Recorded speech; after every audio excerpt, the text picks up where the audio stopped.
Bruh, been such a long hot motherfucking day. I'm just over it. Just so you'll know. It's been one of them days, bruh. A lot. Yeah, a lot. Kind of sick of people taking advantage of me too. I know they don't mean to, but I get kind of pissed off because you give me your word you're going to do something and you don't do it. Sorry, never going to trust you again. Maybe I'm weird, but where I come from, we don't play with each other like that.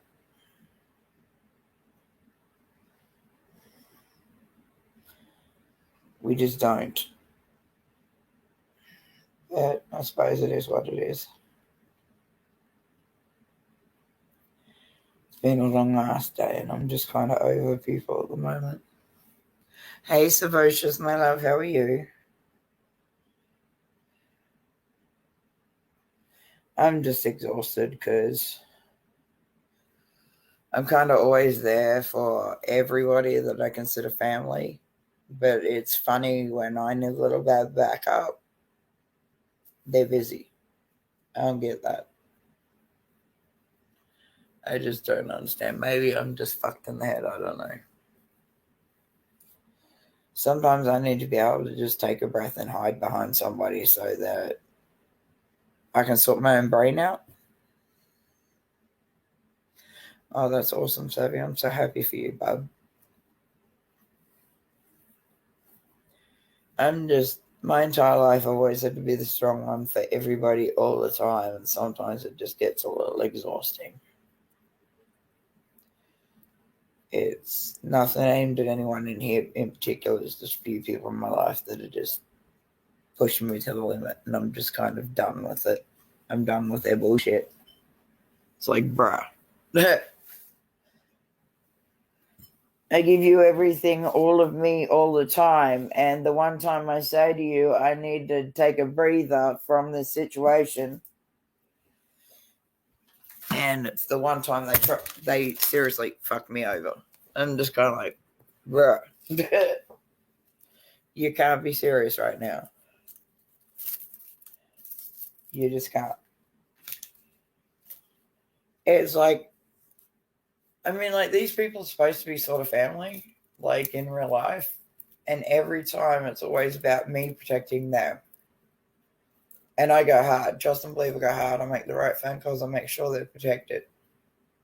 The few times I say to them, look, I don't want to be contacted by anybody else. I need you just to step in front and be the filter for a while because I'm exhausted. Second, they step on my toes and I'm just like, okay, now I'm going to fight you. I couldn't have made it any clearer that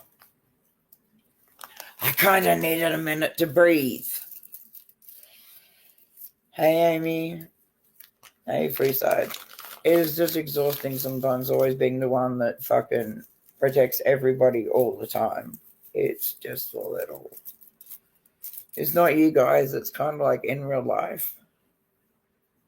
I literally said to two people, look, dude, I don't want to hear about that shit no more. I don't want to get involved in that shit no more. I'm trying to distance myself from the violence. Can you all just please sort of filter through the bullshit and only give me what I need to know? And instead, like, yeah. I generally end up with a trip to the jail, which kind of sucks for me. But I always ride for my friends on that regard too, so it's kind of my own fault for being stupid sometimes. It's just exhausting sometimes to always be the one that fights for everybody all the time. And the one time I said to these two people, can you please just step in front of me and just take the brunt of the bullshit for a while so I can take a breath and then recalibrate myself? Yeah, I nearly ended up in jail today. Kind of sucked for me because I was about to kill a cunt.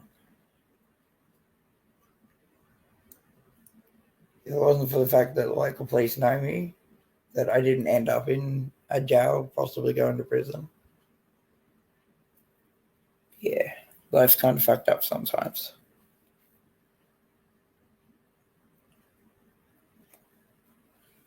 Hey, LG.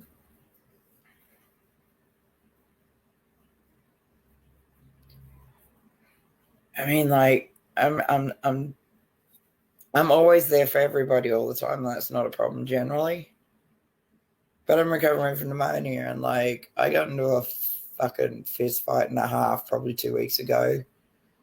And then last week I sorted some bullshit out between certain fractions, if you get my drift, in this area.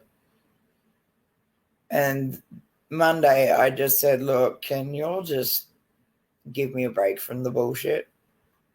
I just kind of need a breather. I'm done for a while. I don't want to get into any more trouble. I'm done. But it's exhausting always being the one that goes, nope, you stepped over the line. Now I'm going to grab you by the throat and fuck your world up. I'm trying to do better, but sometimes it's just impossible. Sometimes it's just like, I don't know if you'll have been from that life, but someone disrespects you, you kind of go, yeah, whatever. But when they do it publicly to the point that this bitch did, bruh, I'm bruised. She's recovering in hospital, which kind of sucks. Because I never meant to go that far, but it's the world I grew up in is like there's only so much I can take before I'll snap. And I snapped. And I feel bad for the bitch being in hospital and shit, but she should have known better. She just should have known better. Just simple as that. She should have known better. I don't play when it comes to me and mine.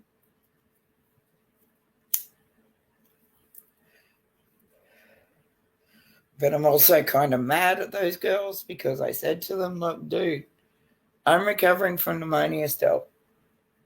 Can you all just take over for a while and just give me some breathing space? But instead, they decided to pick a fight that they personally couldn't win, so I had to step in, and that sucks for me. Absolutely sucks for me sometimes because generally there's cops involved that don't know me, but I was kind of lucky this time because I got cops that did know me and they were just like, oh, hell no, she's fine. Kind of sucks sometimes to be me. It's exhausting because I'm there for my kids. I'm there for every other motherfucker in my life all the time, 24/7. They can ring me at 1 a.m. in the morning, I'll pick up. I'm always the strong one, etc. And I'm just kind of, I think it's more than pneumonia has worn me out that I'm just exhausted from the bullshit. But don't get me wrong, I'll still jump a cunt, fuck their world up, beat their head in. But it's kind of like, bro, why should I these days? I'm kind of learning how do I put it? I'm kind of learning the softer side to deal with people. Like, I'll still fuck them up, but not as bad as I normally would. But it gets exhausting being the only one that's strong all the time for everybody. And, like, I'm giving these cunts money that I don't have so they can survive. And I'm living off 2-minute fucking noodles, and these cunts are, like, living the life thinking it's great. And I'm like, bro, that's not how this works. It's kind of exhausting sometimes, just saying. Absolutely exhausting sometimes to be the one and only that everybody relies on. Hey, joke. Coming up, I miss you. You're used to it. You know what it's about.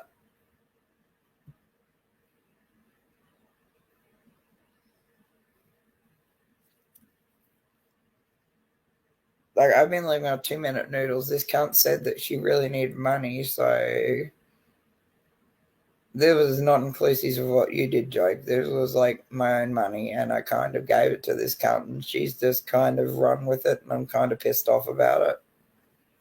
Because it's kind of like where I come from. It's like, oh, if I say I'm going to pay you back, I'm going to pay you back, and I definitely pay you back. But this cunt, man, yeah. And it's kind of like people on here that say they're going to buy my jewelry, so I put it aside for them, and then they don't bother to contact me again. But I know they're going to get pissed if I decide to just sell the jewelry elsewhere.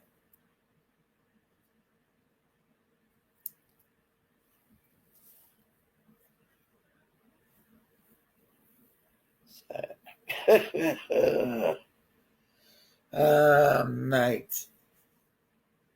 I just get exhausted of people and their bullshit sometimes. Especially when you're standing up on a live stream showing all the money you fucking have. But you can't. I've been holding on to a piece of jewelry for you for 3 months and you couldn't be bothered paying me for it. Sorry, suck my dick, I'm done.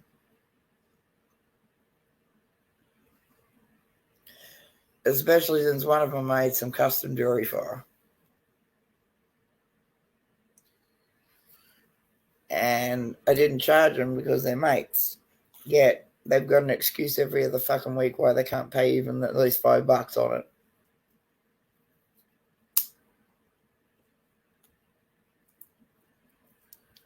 What am I supposed to do? Okay, guess what? As of now, to be absolutely clear, I don't give a fuck, mate. I'm putting it up for sale, and if somebody buys it, it's gone. I'm not playing games no more. You want a piece of jewelry off me, but you don't want to pay for it when you say you're going to. And the excuse for this one chick is, I've got bills to pay. It's not like you're the only one that's got bills to fucking pay. Hey, baby. Hey, honey, how are you doing? I'm kind of pissed off. Yeah, I can hear that. I just woke up. Don't mind me. I'm a mess today. Oh, it's okay. Like, seriously, if you say you want some custom jewelry off me and I don't charge you at least half price for a deposit, I sit there and make it for you, and then every other week you're going, I've got bills to pay, but yes, keep it for me. I'll pay you next week. It's been 3 months. Sorry, but no. Sell it. I'm going to. Fuck it. I don't care anymore. That's no way you run a business. Let me tell you a little story. Maybe you'll love this. It's a story about my dad. He owned a junkyard. I'm drinking vodka and fucking ginger ale, so I'm good for a while. Okay, sweetie. A friend of mine dropped off his homebrew vodka, which is kind of like moonshine vodka. Oh, that's nice. So it didn't cost me anything, so I'm good because I'm kind of broke still. Sweet ass. You're a legend, babe. Listen, so my father had a junkyard, right? And guy says, "Hey, I need that windshield." My old man says $35. All right, no problem. So my old man pulls off the molding, gets the piano wire, takes out all the molding all the way around, has the windshield in his hand, and the guy goes, "Oh, I'll give you $20 for it." My old man drops the fucking windshield on the ground, stomps it and breaks it, and says like this, "Now you can give me $20 for it and get the fuck out of my junkyard." Yeah. You know, that's I got around that, but I was trying to be nice because these people have kind of been my friends for a while, and I'm just like, no, there is no friends. It's been 3 months, and you haven't even bothered to contact me and let me know what's going on. And then one of them was like, "I'm going to pay you half of it this week and half of it next week," and I don't see a dime. What am I supposed to do with that? No, absolutely nothing, because you want to know why? There are no friends in business, number one. There are none. If you have a business, it's about making money. That's it. I had a business, and it's cutthroat. You too, Savvy. Bye-bye, my love. Hey, bye-bye, Savvy. Pleasure to see you. I bought these stones to make these earrings in particular for a girl. Mm-hmm. And I made her 2 sets, and she says, "Oh yeah, I'll pay you next week. I'll pay you this week. I'll pay you half this week and half next week." And I don't see a dime. No, and she expects me to be okay with that.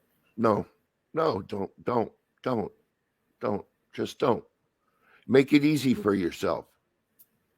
No, don't. Done. And then this way you can carry on with your life. Yeah. And then that's her problem. Listen, I held on to these things for how fucking long? Yeah. No, I got to make money. I got to eat. I got family to feed. I got a dog I got to feed. I got to feed myself. Exactly, but the issue I have is like I kind of gave them my word, so I'm kind of fucked up myself on that. Okay, well then put them to the side. Then, if you gave your word, if you think that that's the way to go, then Yeah, that's the it's way to not. go. It's not. Absolutely not. And I know that this girl's got no intention of paying me, which kind of sucks. But at the same Yeah. time, I gave my word, and my word's my word. I know your word's your bond. That's the way you've always been. Yeah, kind of fucks my. I kind of fucked myself. Are you But I okay went though, in honey? and I see her every other fucking day on a panel because she's a producer for a few of my mates. Yeah. And I don't discuss the whole money thing or anything that we've got going on publicly. Yeah. But like this has been going on for probably 2.5, 3 months now. And she goes, "Oh, that's right, I owe you money," right in the middle of this fucking chat. And I'm like, I'm sorry, but that's not cool. Yeah. That's a business. That's between you two. You know? Why are you saying this? I don't understand. Exactly. Because like where I come from, we don't air that sort of shit. So she's going, "I owe you money," but then she's saying every other week, "I'll pay you half this week and half next week." You know, "Oh, I didn't expect the postage to be so much." And I went, "Bruh, I'm swallowing some of the postage to America." Bruh, you didn't know the postage from Australia? Australia's a pain in the ass for postage.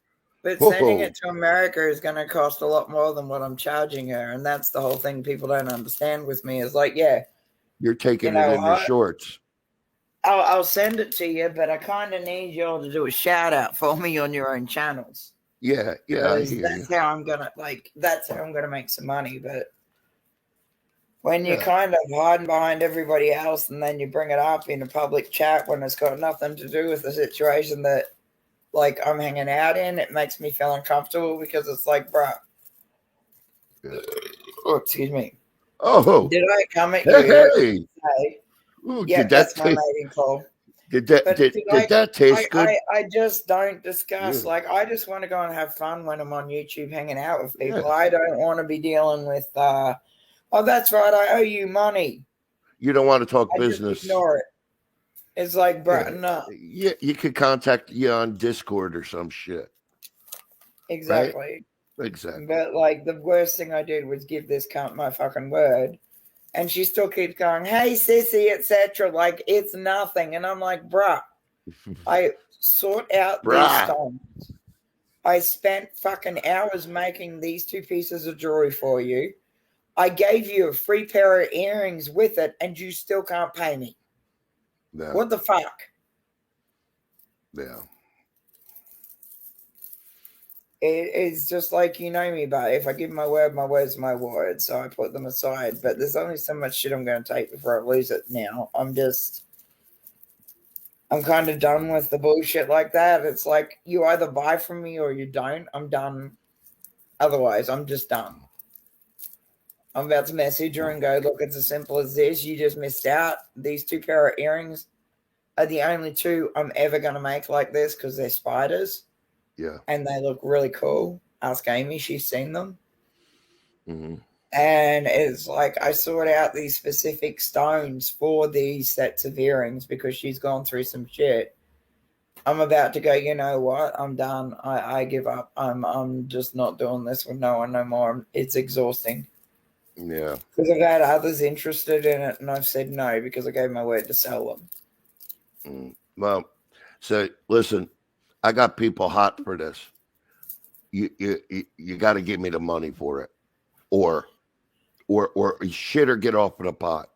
Yeah, you know you got to tell you shit or get off the pot. That's simple. Amy, I'll tell you the particular spider earrings that I'm talking about. I've made 2 pairs.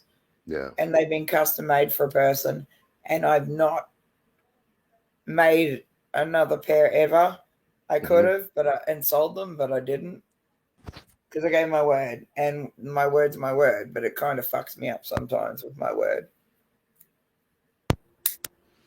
Yeah. Hey, I just had a fight with my landlady's son. There's Paulie's in the chat. Hi. Hey, Paulie, my love. Oh, the Spud Lee. God, I love that dude. I love that dude so much. Yeah, that's my boy. That's my big brother. Yeah, he's out there. But Amy absolutely Amy fell is in love with awesome. them as well. But she knows I Yeah. gave my word to sell them. But hey, Amy, if you want them, $15 a pair, baby. They're all yours. Oh. Now, see, now you're talking like a businesswoman. Mm. Hey, sweetheart. Speaking of business, Yeah. I got something that I want you to do. I want you to do a little voiceover work for me. Absolutely. For Anytime. me and Sixer, and I just want you to be you. And I'll give you the I make that poor dude blush every day. Oh, we're gonna. Oh, I had this idea because me and Sixer are gonna start putting out videos, like collab together. Yeah. And I have a perfect part for you. Okay. You don't have to show your face or nothing. It's just your voice, just you being Aussie. That's it. Yeah, just me being me. Yes, you being you, and I'll discord you the details and stuff. Absolutely. And And I've got to it's going to be introduce you to funny. another dude I know. His name's called the Grim Reaper, and he does Grim Reaper radio show actually on a World Wide Web chat like thing. He's given Rogue her own blog. No. I fell in love with you because at first you scared me. Then I started listening to you, and then I'm just like, oh hell no, she's just real. And he's got his own radio show, so I'm kind of hoping he pops up because I'd like you two to get into it together with the whole thing because I think you'd be good at it. Yeah. He's from the UK, and I think that you could be the naughty little demon in the corner. I think it'd be fantastic. It'd be really good for him. Oh, man. Oh. And it'd be good advertisement for you and your channel. Yeah. I'm just trying to hook you up with people that I know for a fact have a big following. That's sweet of you. Thank you so much, Rogue.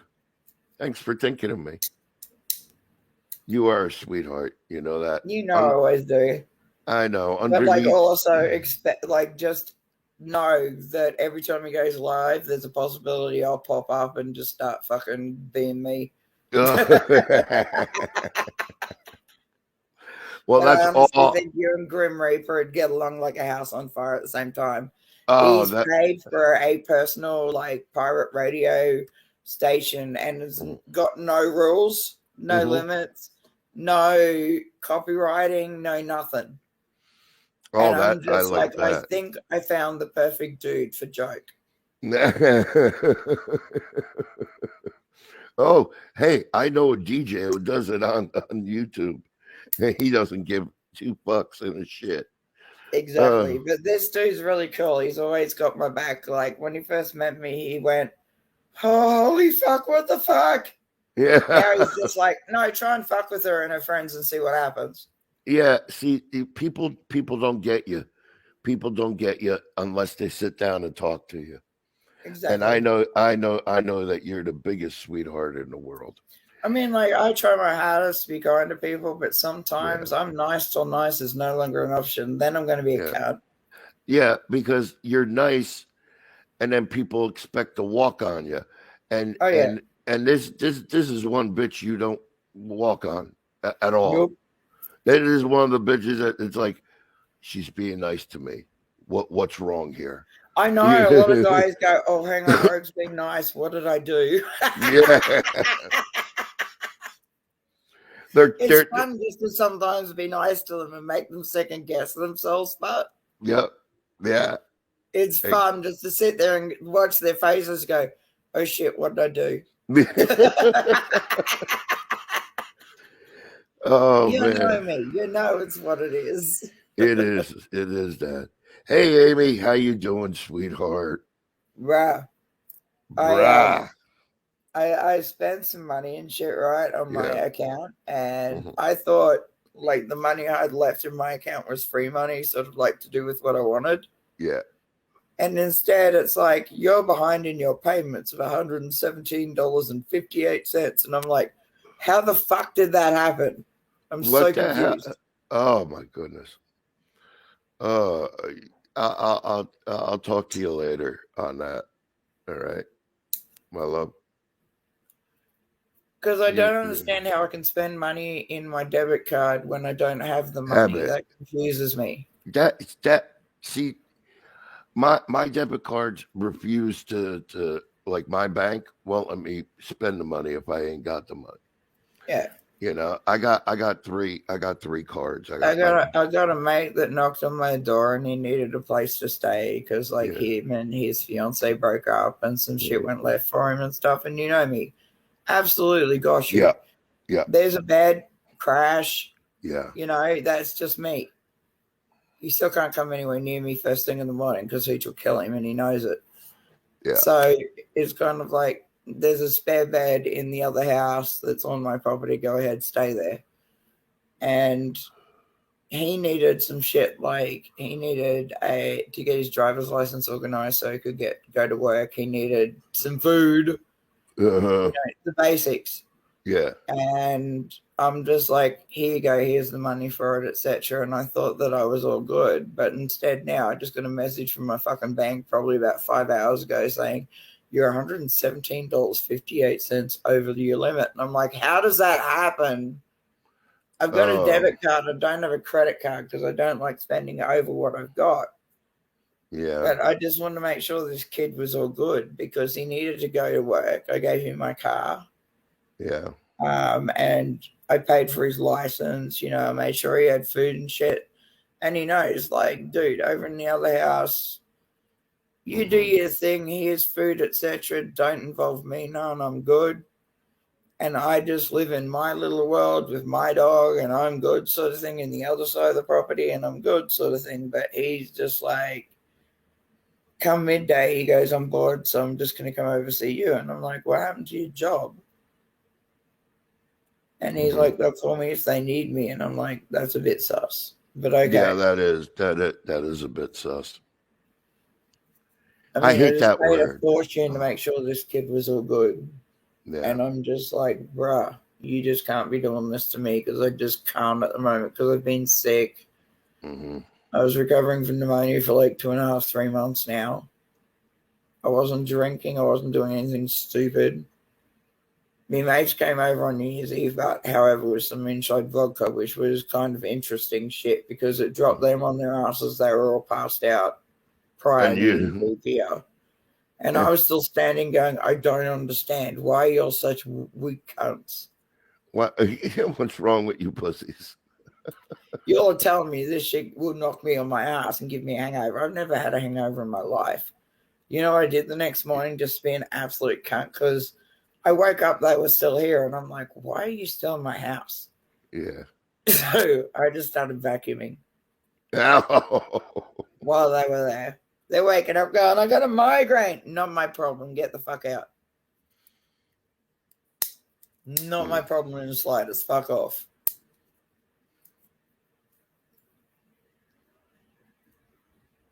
Hey, NSW. Little Miss, yeah. I call her NSW because New South Wales is the easiest thing to remember, whereas her name is NW BGFSP. It's too hard. She knows I just go NSW.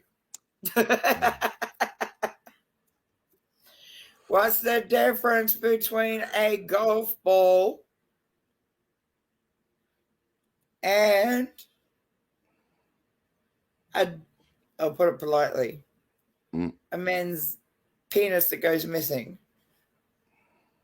At least a man would go looking for the golf ball.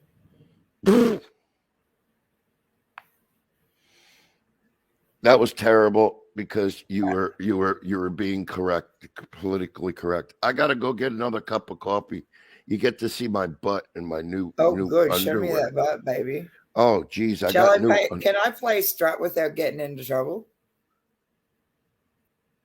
You'll get a copyright strike. Oh, bro, I can't afford another copyright. I mean, no, a claim. That means that the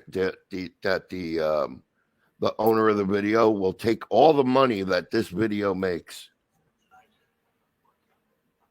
But I'm not making any money off it. So neither will they.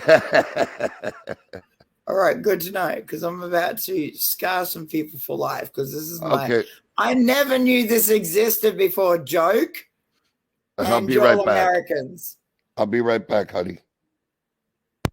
All right, my love. Thank you. Oh, wait.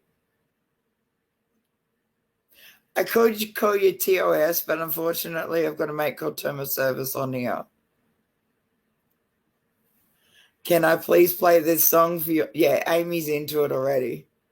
I'm going to get copyright struck for it, but on the same time, it's kind of like, why not? Let's have some fun.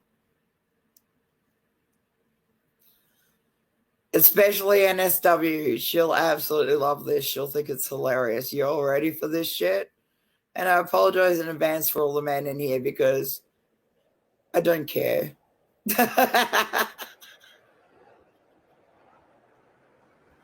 I'm giving you the version where his balls and dicks are blurred out, just so you know. I'm being nice. Strut, baby, strut. Yes, shake what your mama gave you. This is Terrence on his day off. This is Terry. So what Terry does. This is all y'all's American fault that I found this song. Never knew it existed before, y'all.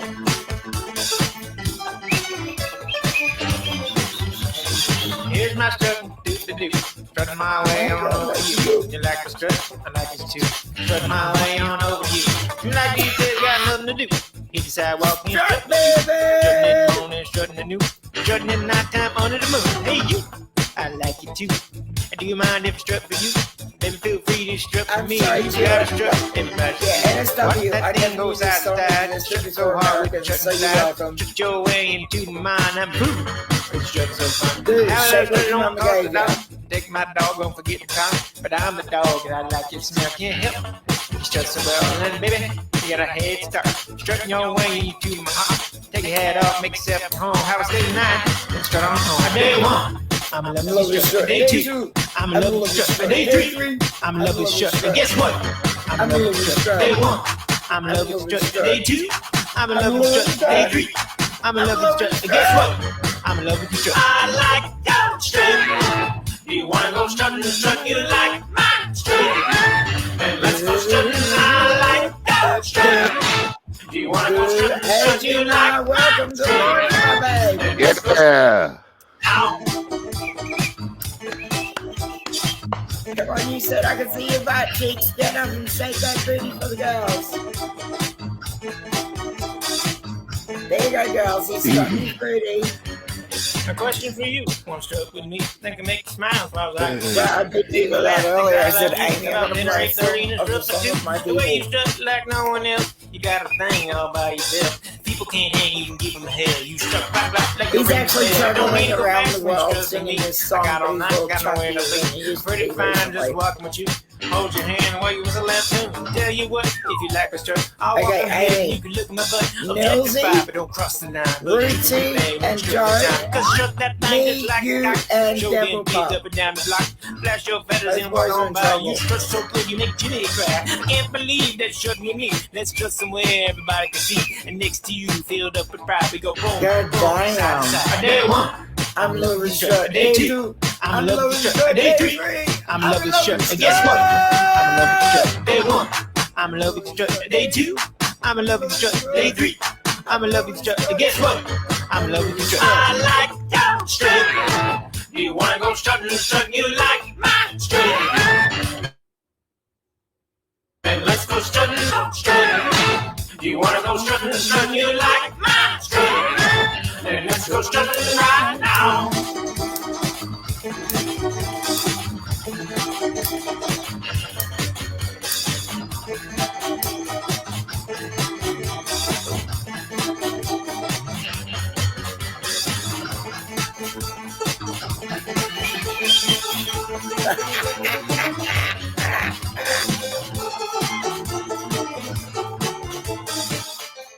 Say good morning, boys and girls. Hey, that's interesting song. To say the least. No, I can't like you know me. I like suicidal tendencies and shit first thing in the morning, but Yeah. I've never heard or seen this song in my entire life. Now it's just I've got an addiction. It's bad. It puts you in a good mood. It puts you in a good mood. That song. Poor fucking. I'm sorry. I think I broke spine the other day. Spaghetti's my little sister's got pneumonia, but she's going to come up for a while. She's in charge. Yeah. I put Strut on, and I think I broke most of his audience. Oh, hey, Grandma Sunshine Dragon, how you doing? He's gorgeous. Hey, honey, can I link my new YouTube channel to Grandma You don't need to Sunshine? ask. You can just drop each other's links. You know that here. Okay, Grandma, that's my new YouTube channel. The other one I nuked because it had bad mojo on it. So sometimes you just get a bad feeling about what's going on, so you just wipe it and you start new. You know. Spudley says, "I know a guy near Arthur River. If someone you know needs chatting to." No, but Spud's known me for years, and he knows that a lot of people rely on me and shit, and he knows sometimes it's just I got to hide behind him and just take a breath, because it's hard being the strong one all the time for everybody all the time. Yeah. Hey, check your Discord DMs. All right, absolutely, honey? I will right now. Yeah. Nice little message for you there, I think. Thank you, baby. All right. Well, after I get off, I'll see what I can do. Okay. And then I'll give you the whole idea of what I need you to record your voice and what we're doing. It's going to be, well, I'll tell you what we're doing. We're doing this space kind of thing. Yeah. And we want you to be the dispatcher. So we want you to God, that'll be hilarious. And just yell at us all the time. Like, come on, you sleazy cunts. What the fuck are you doing? Like, what the fuck is wrong with you, you two lazy cunts? What? I'll fight you. I'll fight you both. Yeah. And then it's like we're both petrified of you. And Sixer loves it when I get her authoritarian on his ass. Yeah. He sits there and goes, but no, seriously, like the 2 times I tried to get on his panel, I've been on his panel and I cannot. I turn into somebody with Tourette's. It's like, fat shit, cunt, fuck shit, cunt. Yeah. And he just bursts out laughing and goes, "You're trying so hard, but unfortunately, every time you fuck up, you say, for fuck's sake, I fucked up." Yeah, but it's like watching a child with Tourette's. Oh, you're great, Rogue. You're great. I mean, at least this way I can swear at you all and keep you all in check, and it's expected. Yeah, because I was thinking of a bit I could do, and then I was thinking, okay, I got to get Rogue in this somehow. Oh, absolutely. You know, I got to get Rogue in this. There's a dude that's going to pay me. Apparently, he's going to pay me $800 just to abuse his mate. His mates had the hots for me for ages, just on my voice. Yeah. Oh, wait till and I'm like, yeah, whatever. And then that certain person, I won't say his name, said, "I'll pay you $800 just to say a script." Yes. Without him knowing, and then I'm just going to play it. You can sit back and watch him have a heart on in seconds. Oh, well, he's never seen you. Oh, if he saw you, it'd be like, oh, he'd be in love. It's god damn. Yeah. Oh God. Hello. Like, have mercy, Miss Percy. Like I said to him, like the only reason I do something like that is because I've known you since I first begun. So he never ever has betrayed me. He's never talked shit on me. He's always protected me as well. So I'll do it, and he knows that I'm totally up for a joke where I'm just going to fuck this guy's world up. This other guy is just, he's going, "Oh, I love me in Australia, right out of a woman." And my mate's like, "Okay, I got you." And he has no idea what's coming his way. Hey, good morning, boss bitch. How you doing? Hey, baby, my love. How are you, big sister? Oh, by the way, great work on her. Can you bring that up at all? I can't. I'm on my laptop. I'm on my laptop. I'm not at my main computer. Hey, Tonkin, how are you, my love? Hey, Here's Tonkin. how you doing, T? But come up, because like I really want you to talk to Boss Bitch for the simple fact that I think one, you two would get along, but two, I also think that you could do some decent merch together. My merch doesn't sell good. So no, but she'd be able to organize it and design it in such a way that it would sell well. Hey, YB. Hello, my love. I've missed you. Where are you, big sister? What have you been up to? Ask Your Bartender is the sexiest bitch I know other than Boss Bitch and Amy. Oh, like, nice. All my girls are so fucking beautiful. It's insane. Yeah, and and all your guys have like these huge beards. What's wrong with it? I love me a man with a beard. Yeah, what the hell is you doing with me on your show? I don't. AYB, meet one of my best friends. This is the Killing Joke. How you doing? Radio station on here. He's fabulous. No, I'm not. I'm awful. I'm terrible. And no, he's gorgeous, and he's not sleazy. AYB, which is Ask Your Bartender. And like, he's not a sleaze bag, and we all go in there, and it's just a great time. No drama allowed. We just go in there and have so much fun. You have so much fun because you curse at everybody. I mean, like, I come in, like, everybody else is, like, sort of talking, and then I rock in, and then I start getting dirty, and everybody else is getting dirtier, and it's great. Yeah, it's glorious. It reaches new levels of depravity. And I'm just sitting back there like, going, oh, I've never had so many views other than when you're in chat, because shit goes left so fast with you. It's glorious to watch. Yeah. I remember one time you came in with your crew. The family came in, and I think I got like 2,500 views that stream. Right. If my boys and girls are awake and they hop on with me, absolutely we're there for you, because you're one of ours. You're part of the tribe. You're fine. It's an Aussie thing where we always look after ours. It's like you can ask NSW. I might not see AYB for months at a time, but trust and believe, if somebody talks shit about her, I'm about to rip them apart, because that's my girl. Yeah. That's how it goes. That's how it goes. People come into your life, people leave for a little bit, and then they come back, and it's like they never left. But it doesn't change the fact that I absolutely love and adore AYB. Yeah. She knows what I've been through. She knows the shit I've had to take, and she knows I'm still standing strong. Exactly, sweetheart. It's like when you take off, I miss you, and then come back with a. Well, you got a lot going on. Come up and say hello to my boy, because he runs a radio station. It's a Pirate One on here, and it's fantastic.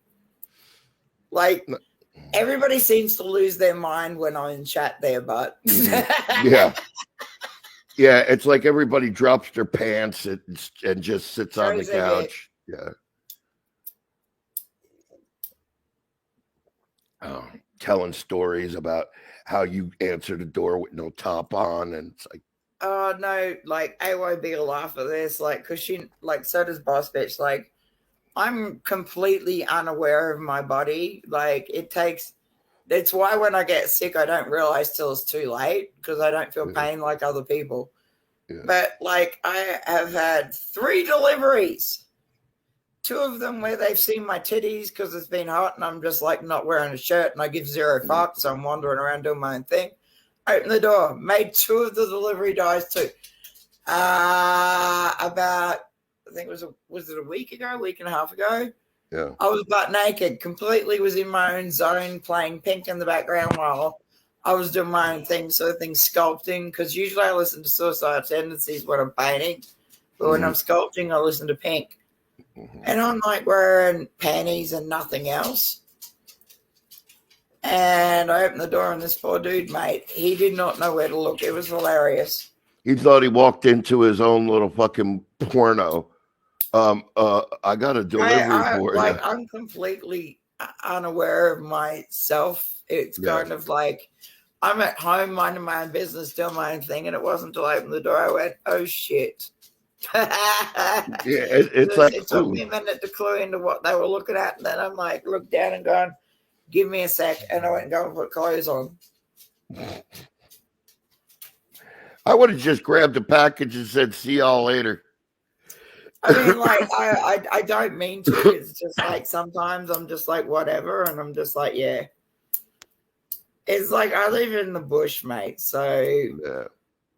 I don't expect visitors, and I don't get like deliveries and stuff because where I live, I'm too far out. So when I came back into the suburbia area of the small country town, I'm kind of like staying with a mate. His girlfriend gives zero fucks that I'm walking around in nothing but panties and a t-shirt. Like seriously, she is not threatened by me at all. I love that about her.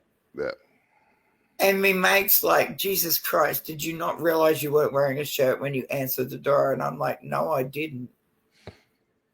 And I'm not ashamed of these titties because these are quite perky titties. For 33, I've still got perky titties. Why would I not show them off? Just saying. Well, you haven't shown me yet.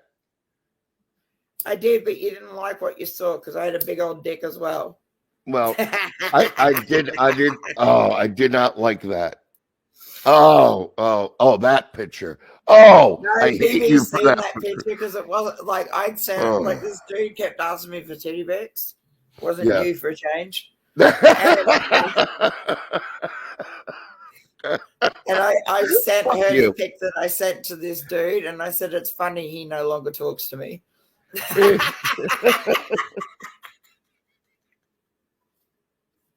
Did you send the picture that you sent me? Yes, absolutely. Oh, God. Oh, that was nasty. That was nasty. That's what I said. I sent it to Bob, bitch. And he stopped talking to you over that? Yeah, he didn't want nothing to do with me after that. It's like, I'll be clear. You send me a dick pic, I'm going to find a bigger, blacker dick, and I'm going to send it to you and say, there's mine. Yep. There you go. Oh, man. That's one thing that's one thing I don't understand. So many men on here, it's hilarious. It's why I love Brad, Terry, and you, etc. Because you all know what I'm like, so you know I'm a cunt, so you expect like certain sort of shit to go sideways with me. Yeah. Oh, everything goes sideways with you. If you come sideways at you, you're gonna go like curveball. And this dude asked me for a titty pic, so I sent him the picture I sent you. Yes. Now, I told Boss Bitch, I went, I don't know why he doesn't talk to me anymore. And she's just like, what the fuck? Did you show Boss Bitch the picture? No. Yeah, I sent her the picture. It's literally chick with a dick, just so you know.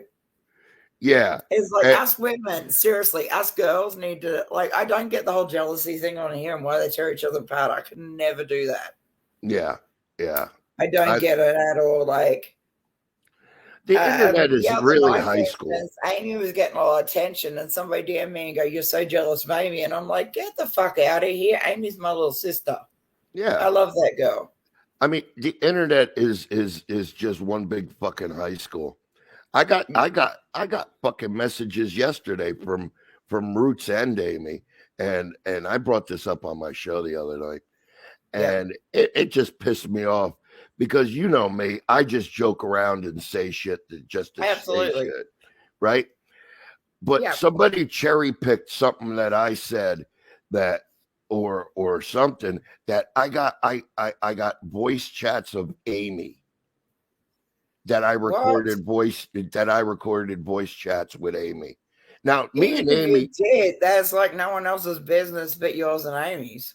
Well, number one, I never recorded Amy in voice chat.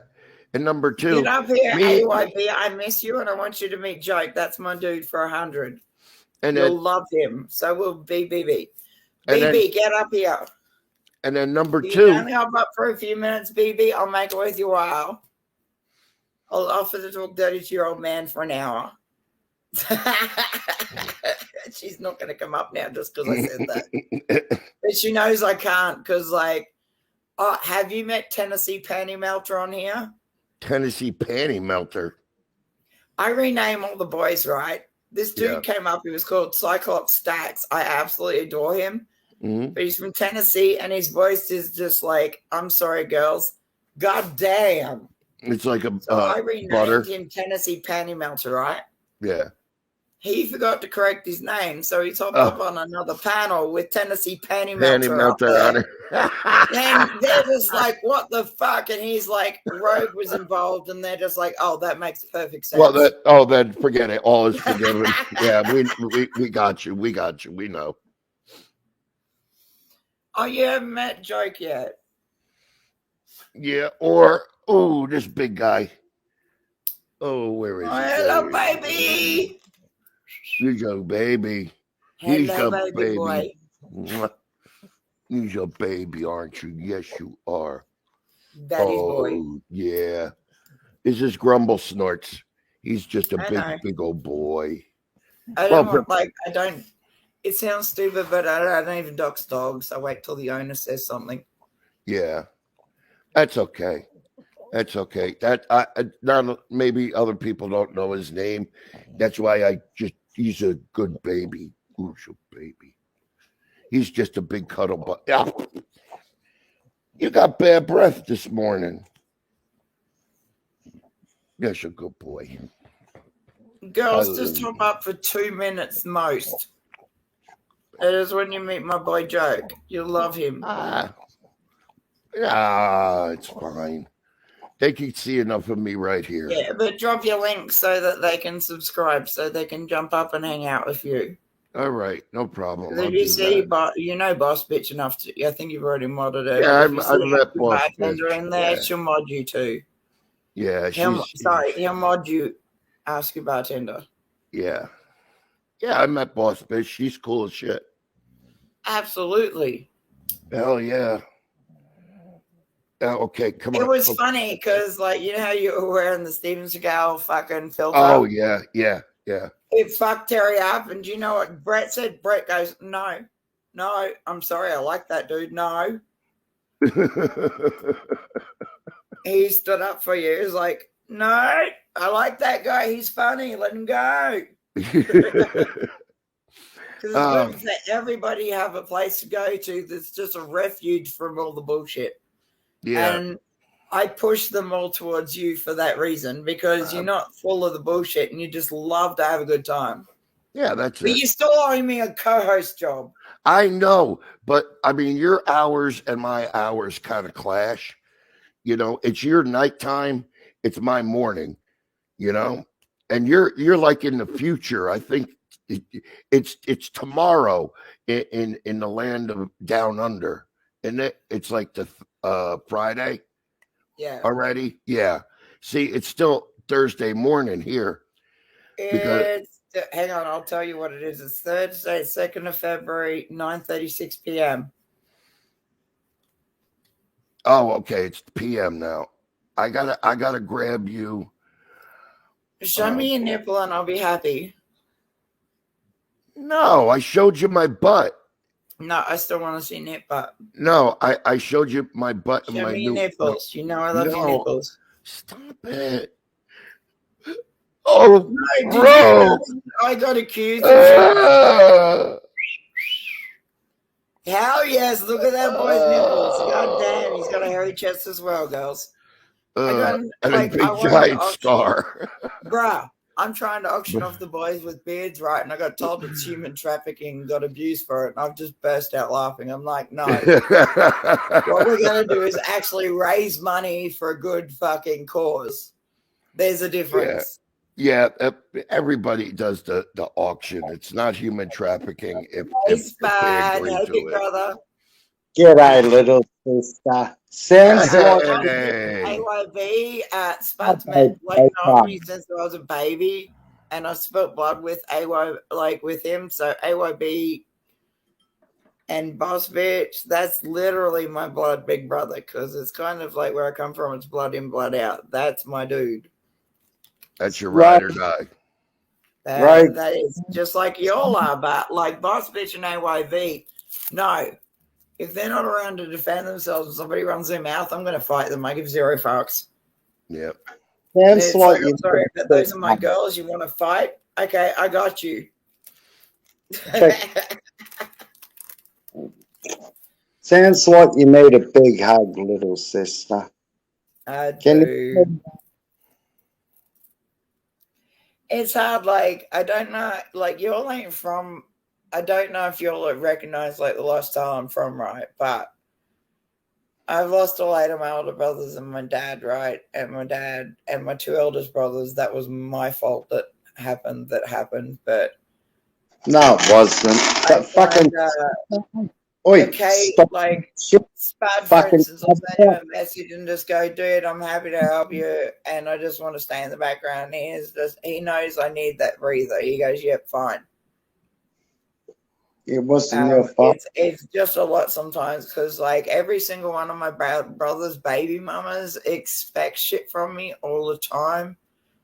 Expects me to provide for them all the time. Like seriously, I've set up trust funds for each and every one of them and the kids. The kids should be collecting the money for trips and shit, and I've still somehow this week had to come up with $1,582.95 to make sure that these kids could go on this like music camp. And I'm like, what are you doing with the money I allot the kids every other fucking week? They get $500 a week. What are you spending that on other than what it should be spent on? Mm-hmm. Like when after what happened with me, my dad, my two older brothers, I was like, okay. And then I kind of got business sense and like eventually I had to sell the farm. So I sold the farm. Then I eventually had to make sure everybody was okay. So I made sure everybody else was okay. And like, because I had the whole cancer thing with the removal on the face and the removal on my right index finger, it's made it hard for me to be able to actually make money. Because I can normally paint and sculpt and make jewelry and shit and hustle and do my own thing. I don't expect any money in return.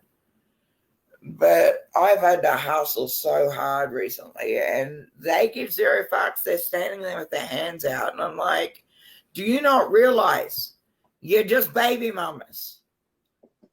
Any of the money that I give you, I make sure I give it to the fucking schools, not to you. And they get mad about that. And I'm like, I'm sorry, but my brothers are all dead. And if I'm paying you $500 to $800 a week, where is that money going? If you can't afford to send your kid to a school that's got a camp going on, what the fuck is wrong with you? Yeah, sometimes If don't know you how to money's for the kids, get it the fuck together.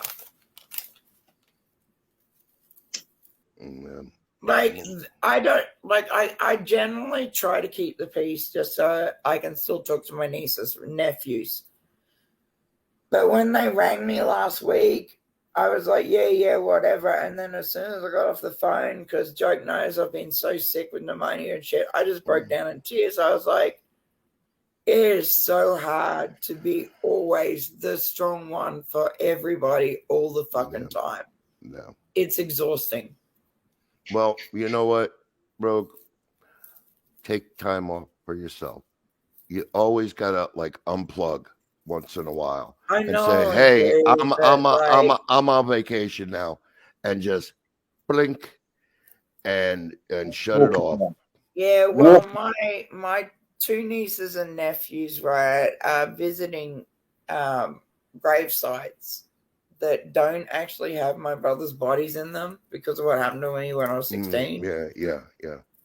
And these, like, the baby mamas recently, this is what's fucked me over. The baby mums recently explained, like, oh, she's lying to you. There's no actual bodies there because she can't find the bodies. So I've had nieces and nephews going off the fucking rocker and shit about that. So it's been emotionally fucking taxing for me because I said to them, look, when that shit happened, you guys were 4 and 5 years old. Yeah. I did not, under any circumstances, want you to relive the trauma I went through, let alone the fact that those two grave sites don't actually have bodies in them. And I've explained it to these kids who are now like older. And they've just gone, oh, okay. They understood, but the mamas were trying to make it more than it had to be. Mm-hmm. So they were riding their kids and stressing them out and shit and trying to get money out of me and all the rest of it and trying to extort me because I just refused to give them money for their rent. I'm just like, no, I'm sorry, but y'all need to stop fucking treating me like a trust fund baby because that's just not going to work for me right now because I'm sick. I'm not doing this no more. I was just furious and like I burst out in tears. I was like, you know, when these babies came at me, they're still babies to me, but they're older. They're like 16 and 17. And they said, oh, mum said that there's no actual body pieces there, etc. Do they not understand how fucked up that is and how much it will fuck me up? Just why would they tell their kids that? Because they have no fucking sense, no common sense. Why would they do that to their own kids? I don't understand. Because those kids went to that gravesite and said goodbye and they were good with that. But the second I said no to their mothers about like paying their rent and electricity bill, I paid for food, I paid for their registration of cars, etc. You know what I mean? I paid for everything else. I refused to pay for the rent and food. I'm just like, bro, at some point you've got to step in and start being a grown-ass adult. Yeah. So they've just gone next level with these kids, and these kids have literally FaceTimed me and told me what their mama said, and I was just like, I am so sorry, my babies. And I told them the truth, and they were just like, oh, okay. They understood that their auntie doesn't lie to them. Mm-hmm. Well, you did the right thing in a shit situation. Yeah. All right.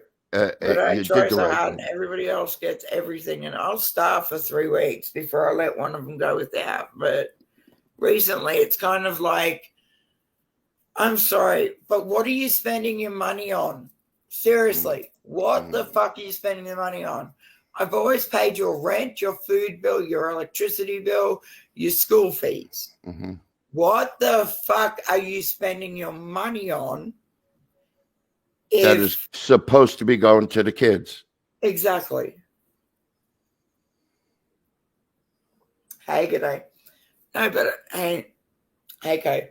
But I don't understand that because, like, where I come from, it's Spud will tell you, no, you always look after family. You do what you've got to do to make sure they're all good, etc.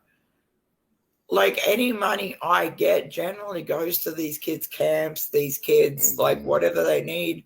You know, musical instrument wise, anything. Because my brothers were all sluts. I'll tell you, they just took after my dad. My dad told me when I was 12, I'm an absolute slut. I've got 8, like your 8 older brothers and you, all different mamas.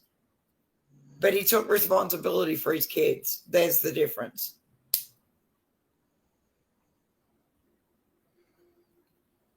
But it's just sometimes a lot. It's exhausting. Like, I've been recovering from pneumonia, so I'm absolutely fucking mentally and physically exhausted. And these bitches are ringing me going, they don't have money for camp. And I'm like, I've sat down for a change and I've worked out how much money I'm giving them. And I'm like, why don't they have money for camp? Yeah. Can I say something? Can I say something, please? Absolutely. When I went to school, I never went on no motherfucking camp. I didn't see the snow. I didn't do all that shit. I stayed at home and fucking learnt fucking to work. Exactly. Tell the cunts to go and work at McDonald's. But it broke my heart that these kids said to me, look, I've saved up 130 whatever dollars. Can you just pay the other, like, 300 and whatever? Like, these kids have been working for this, whereas their mothers are just sitting back expecting me to pay for everything. No, it's time to fucking that's it. Cut them off. Say you on your own, cunts. Fucking pay your maintenance. No more. Tell them you pay. Tell them how much maintenance you'll pay. And they'll say, Mum, where the fuck's that maintenance going? I mean, there's 12 kids and they all get about $500 a week. Why can't Hey. the shit be paid for each and every one of them? Like I have a monetary monthly allowance that comes through, and I'll give it to the schools to make sure those kids get to go to camp, etc.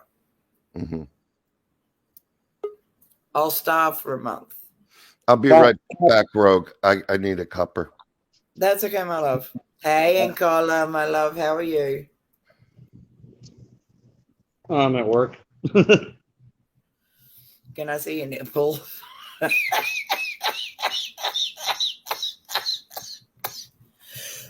You okay? Show me a string of dried nipples. Show me a string of dried nipples, Rogue. But I'm like, Spud's known me for a long time. He goes, no, she's a very strong woman. She can look after herself. You're one top. It gets exhausting when it's just like, I'm giving you an allowance of $500 a week to make sure each and every one of those kids is okay. But the mothers seem to think that that's an allowance for them to buy whatever they want for themselves. And it's just, I've had enough. Hang on, Rogue. For our American audience, Rogue's given the mother $500 a week, plus the mother's on benefits as well. The mother's getting government income. Yep. And subsidised housing and discount, and fucking free shit. Yep. Yet I'm still expected to somehow come up with like $5,000 every 6 months extra just to assist them with their music camp or their school camps or their biology camps or whatever. I'm still expected to come up with that extra money, and I'm just like, pardon me, I'm paying the kids $500 a week to make sure they're okay. I'm broke. I'm barely eating. I'm eating 2-minute noodles every other fucking week. Do you know what I mean? It gets exhausting. Yeah. Well, dial it back a bit. It ain't your kids. Yeah, I know that, but like, take care of when they're yourself. my brother's kids, and unfortunately, each and every one of them are the spitting image, female or male, of my brothers that I miss. When they personally ring me and say, Arnie, I've saved, like, no, they ring me and go, Arnie, I've saved $185. I just need like $300 more, etc. I pay it, but I pay it directly to the school or the school camp or That's the funds, good. whatever. And the mothers then just go mental. Yeah, because it's whatever place needs it. It's nuts. Hey, and caller. Yo. Go fuck yourself. How you doing? What is Taking a smoke break. How you doing? I'm broken collar. Been doing a bit better, man. Good. I'm broken collar. But just my British for my for 4 ladder. hours on my street. Shut the fuck up and have a cough, Rogue. Have a cough. Have a cough. Get it out. Get it out. Hork it out. Get that lung curl out of you. I'm laughing at the fact that I broke in collar because in collar said after 4 and a bit hours, I'm done. I'm Floridian. I'm not actually English. Yeah. Us Fucking hours, Floridian. man. How many? Hello, Zero. 4 hours of speaking with a British accent. I couldn't do it anymore. She broke me. I know. I broke him because I'm just like, I'm wondering how long this dude can keep going. So I just sat there and kept playing with him. And he's like, oh, for fuck's sake. Can't fucking do it anymore. He forgets. I know Nigel and Co. and Grim Reaper Radio Show, etc. They're all actually British. Mm-hmm. So when he was going on, I'm just like, I'm just going to sit here and just fuck with this guy. See what happens. Fuck. I'm going to fine tune my Aussie. Zero is the one that's really mad in the bottom left-hand corner because apparently I still haven't fixed the fact that they've been kicked out for some reason. Who is that?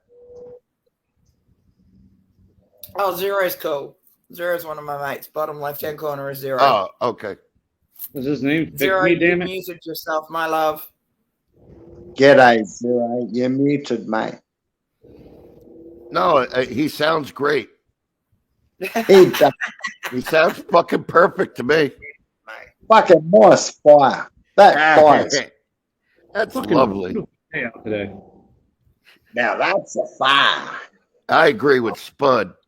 GO2's actually like he's boss mode mod, which means like he controls everything, and he's like, wow, and I've just gone because no matter what's happened or what I've done or what's going on, he's always had my back. Yeah. And he's very tech savvy. Oh, good. So I'm just like, your boss mod. Oh. Coffee is good. But that's only recently that I've been able to fucking choose who's boss mod. That's like it's kind of like weird that I can only pick certain people to be different mods, as like it says remove as standard mod, etc. And I'm like, yeah. Why can't I make other people boss mode mods? What, on YouTube you can do that? Yeah. It come out today, and you can make money on fucking shorts if you monetize. If you want to go that way, they're paying money for shorts now from today. Oh well, that's pretty interesting. Yeah, I'll never get monetized. They can fuck. I'm about to go pick a fight with a friend. I'll be right. I have to wait to get off before you try and monetize. Joker, I'm on a 2-week YouTube jail fucking session. Started tonight. Started fucking 3 hours ago. For what? I was the last motherfucker on YouTube to have that cunt spurging out that Pfizer fucking cunt in the cafe. Yeah. I had that covered and hidden, and they finally found it. I was the last motherfucker to have it, and they give me a strike for it, saying misinformation. Yeah, he played a video about Rogue helped me do it. Well, yeah, I mean, like he played a video, and I did say to him, like, you're gonna probably get struck for this video, but I'll play it and I'll stop it. I don't give a fuck. I said I don't give a shit. I need a fucking break off doing fucking my own lives. So, I'll take the fucking strike. I need a break. He shouldn't have gotten struck. No, but I made sure he stopped it enough and commented. So I'm sure he should have gotten 3 months probation. No. If he got struck for misinformation, no. Since Australia, it was about the Pfizer vaccine and a dude. Oh man, why did you play that on YouTube? They're still fucking. I needed a holiday. Jack. I needed a holiday. Why? Oh my God. Pfizer one. But the thing is, I kept breaking it up and making sure he talked and commented. No. It doesn't he still matter. Got struck. That's what pissed me off. It doesn't matter that. It matters the video content itself. And you being on Australia, where they're putting people in camps for not getting a jab. But we don't do that. That's the thing that makes me laugh. New Zealand, mate. New Zealand are going to forcibly strap you down and fucking jab you. That's ridiculous. Michigan, your children can't go to school unless they get it. Incola just wants me to dress up in a nurse's outfit and stab him repeatedly with whatever I've got on my hand. I'm not, dude. I ain't black leather nurse. Neither am I. And Boss Bitch, make sure you drop your links as well so people can follow you. But if you need merch and you need to make merch attractive, please trust and believe Boss Bitch can help you out. Joe. Yes, sir. I got a strike for a video that I had privated. Yeah, so it doesn't matter. It doesn't matter. It doesn't matter. It's still on YouTube servers. Yeah, doesn't matter if it's the only one that can see it. You know, like I can make it. I'm a redhead with green eyes. Have you got a heart on yet? Algorithm will fuck you in the end. Yeah. You see, wait, what did you say, Ro? Redhead with green eyed, baby. Okay, redhead with green eyes and a black leather nurse's outfit. Yes. Oh, absolutely. But no. Don't believe her. Don't believe her. She's Aboriginal, Anyway, Aboriginal, Maori, Scottish, Irish. Scottish and Irish run out. I was just like kind of like red hair, green eyes, light skin, freckles. But when I get sunburnt, I turn near black. It's hilarious. But anyway, getting back to that, what were we talking about? You're welcome, joke. My brains are fried. No, anyway. But strikes about like Pfizer or whatever. Oh, okay. No, it wasn't that. There was somewhere else I was going. I can't. My memory shot due to the brain damage. See, this is the brain damage. It sucks. I lose total fucking memory of what There I he was is. saying. Oh, Right. if you, I remember. Hold on. If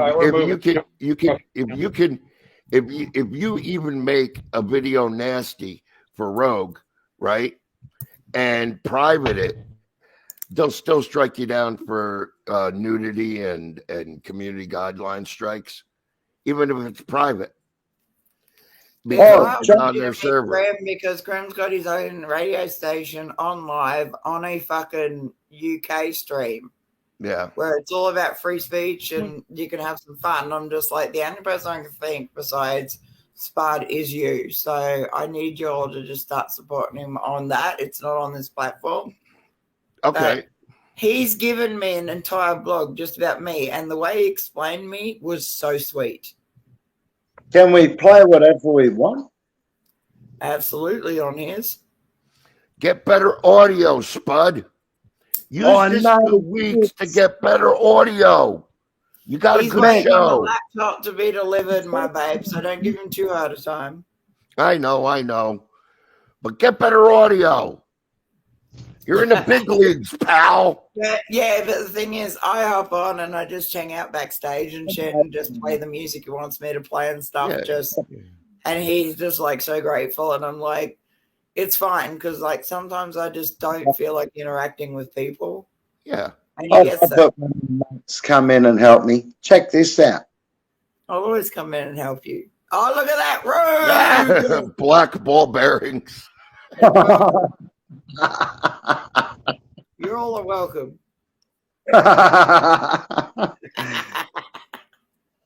A black ball, y'all. Yeah, mate. They're fucking expensive too, and they work. I can see my brother's face, dude. Like when Tennessee Penny Melder hopped on channel, that's like up Stacks hopped on his channel, and I'm just like, "Hello, Penny Melder," and he's like, "Dude, you're melting her panties," and I've written in chat, "Dude, I'm not wearing any panties." My brother was just like, "Oh, gross." That is awesome. It's kind of like Rogue's got cooties because that's actually my big brother. So he kind of freaks out when people are just fucking with me like that. He's just like, "Oh, child, I don't need to know you're not wearing panties."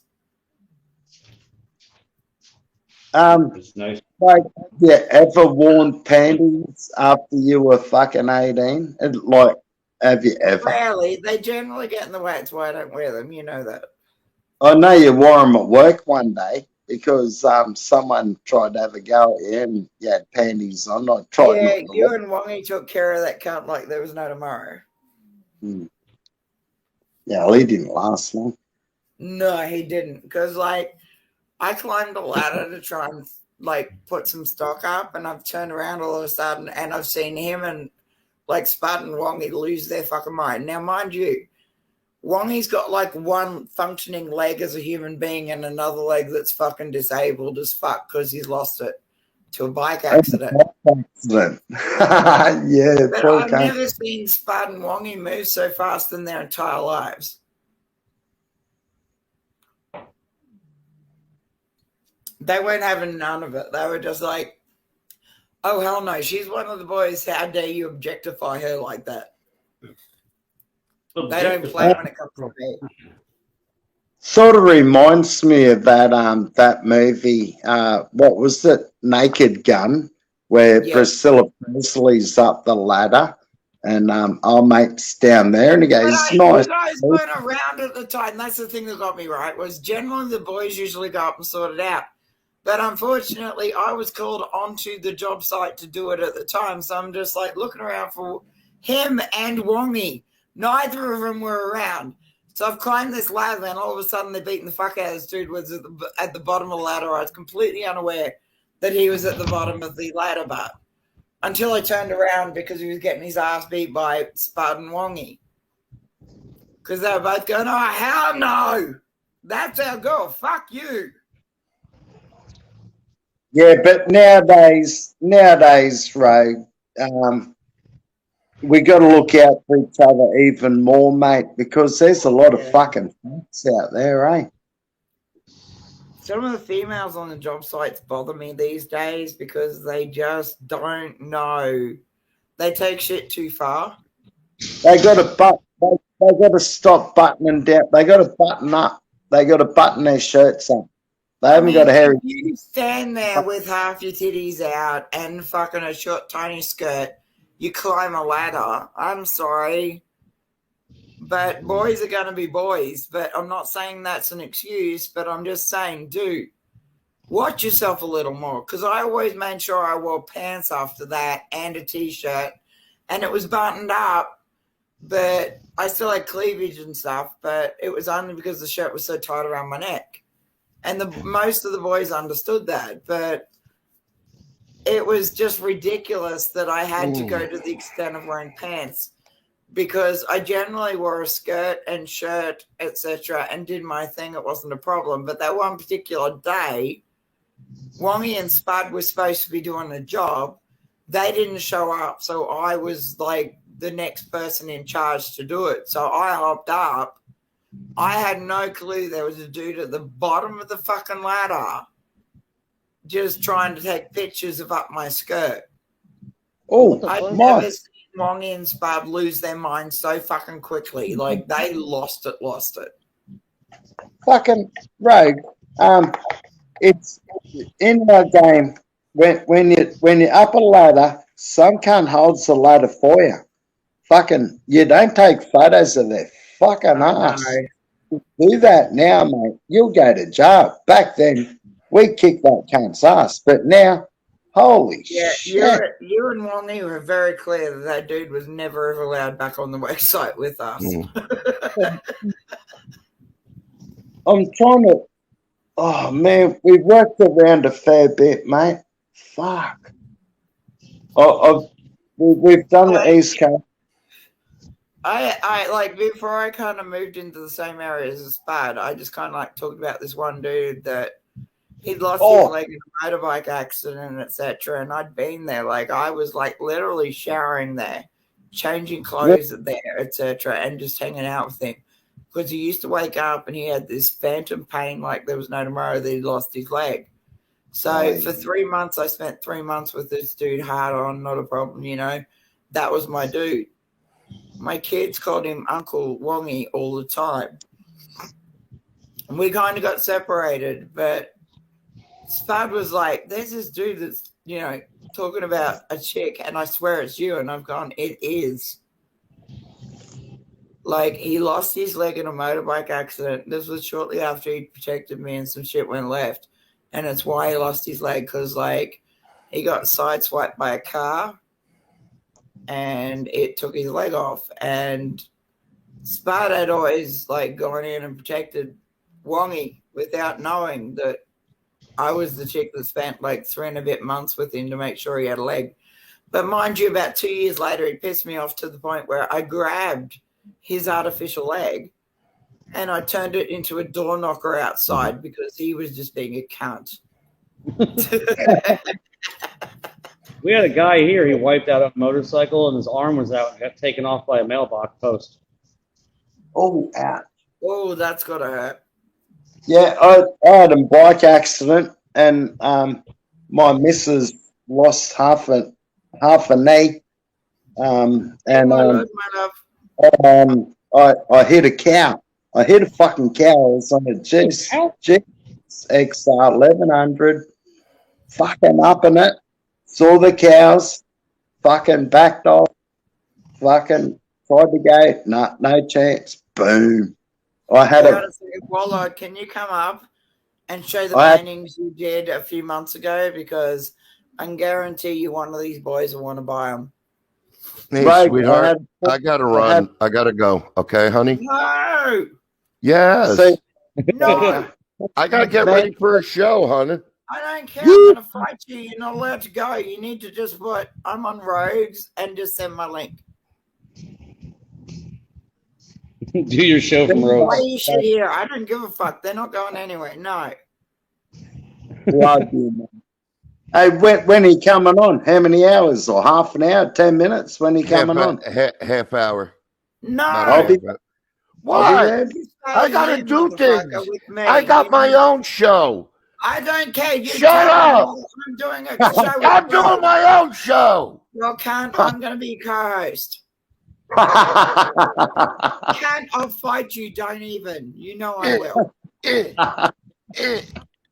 No, you're going to be I'm going to be co-host on that show because you owe me a show. I do owe you a show. So I'm going to be co-host on that show. You're drunk. I don't care. I do. I'm not drunk enough yet for that shit, but I'm still going to come over and be your co-host. You can suck my big old black dick. Oh God, I'm gonna get struck down for foul mouth Aussiness. I'll talk to you later. And like that's ever been a problem for you in the beginning, ever. You know who I am. Yeah, I know. Love you, honey. I'll be. I know, but I'll you've got to come back with your StreamYard link in my private chat so I can come over and harass the fuck I out of you will. and I send will. everybody else over there. I will. You All promise me. I promise. Swear on your mama's grave. If she ain't dead, Swear on your grandmama's grave. I swear on my grandmama's grave. You're gonna send me your Discord link so I can just. I'll send it in harass the Discord. fuck out of you. I'll send it in Discord. Okay. All right, my love. All right. I gotta go get ready, but All right. it'll probably be a half I've hour. also remind me. I've got to send you the link to the punk purple hair dye that I wear. Okay. Because it stays like permanent for a shitload of time. All right, baby. Thank you. All right. I love you, baby boy. Bye-bye. Bye, Yeah, my mate. love. I love it. Out of the Killing Jokes audience, I don't know what's wrong with you. Warlord of Art, can you hop up and show your art? Because like Spud's got a lot of mates that are totally there for it. Spud also raises a lot of money for veterans, etc., and he'll give you a really good plug and advertise the fuck out of you if you just offer up one painting for sale, just as an auctioneer situation. Right, not only veterans, I'm sorry, but Tennessee Panty Mel's in the room. Hello, boy. Get your ass up here. Not only veterans, we raise money for women's shelters, for the sexually abused, trafficked women. There's like Eliza Blue. No, seriously, like Spud's a really shy guy in real life, right? Dude actually got paid to do a dance on a live stream. He did a dance on a live stream just to make the money, to make sure everybody was getting money and be good. He's such a sweet. I didn't get paid for that. I donated my own money for that. I didn't ask for money for that.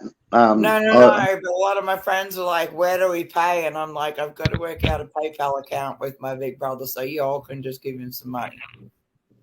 If you give me money, it's going to a bloody good cause. No, they know that. That's the whole thing. They absolutely know that. But it's just like they were just like, "Where do we pay him?" Because he seems like such a sweetheart and a good dude. No, and he is. If you give the money to him, he'll literally show you the receipts where it goes to either women shelters, children, cancer. You know what I mean? There's just like an array of what he donate. Vets that are homeless, etc. That's what he does. A lot of art. If you donate one painting, I can guarantee you'll have some business after that, my love. Just for that reason. The Coin Tribe. Check out the Coin Tribe. Absolutely. Check out the Coin Tribe. I'm not a coin person, and the only reason I am now is because I've hooked up with my big brother for life in real life. Yeah, I was elsewhere doing my own thing, as you'll know. But one day I was like watching a panel, and he was on a panel and he was speaking, and I'm like, oh no, that cannot be the same Spud. We hadn't talked to each other for probably about 8 years. And the second I hopped up on the same panel, the dude put me up, and I just said, Spud, is that you? He goes, Rogue! He knew who I was. And he knows. Like, I've got pennies from 1954 and shit. I'm not going to charge for those. I want them to be auctioned off and given the money to a good cause. A friend of mine on my stream, one of my best friends who I class as a big brother, has won a roll of coins. And my big brother's trying to send it to him, but unfortunately keep getting sent back. This time we're hoping we got it right, the address-wise. I won't dox the address, but I'll say what I got him. No, exactly. See? So, big brother, judge, and executioner, trust and believe. You're good. He's not forgotten. He's just having a hard time being able to send it to you. I can't work out how to write out that fucking address. That's the weirdest thing. It's why I got him to rewrite it, and I said to him, rewrite it how it would be written in your country. So hopefully that fixes the situation. Because he was embarrassed. He was just like, I don't want to be a pain, etc., etc. Absolutely not. If my brother gives you, like if Spud gives you his word, he's going to send you coins. Trust and believe. He's going to do everything within his power to send those coins. Fuck yeah.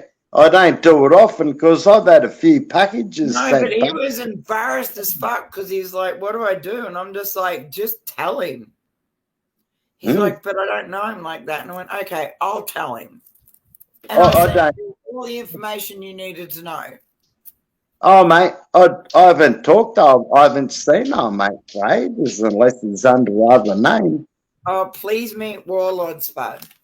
Warlord of Art, bottom left-hand corner, is an absolute genius for one. He's a beautiful artist. And him and his missus, they just make my heart so happy because they're both such good people. How are you, Warlord? Doing pretty good, Spud. How about yourself, sir? Good, brother. Good, thanks, mate. So what have you been up to? What's your latest creation? Haven't really been creating too much because, well, don't really have the supplies at the moment. Kind of running low. Yeah.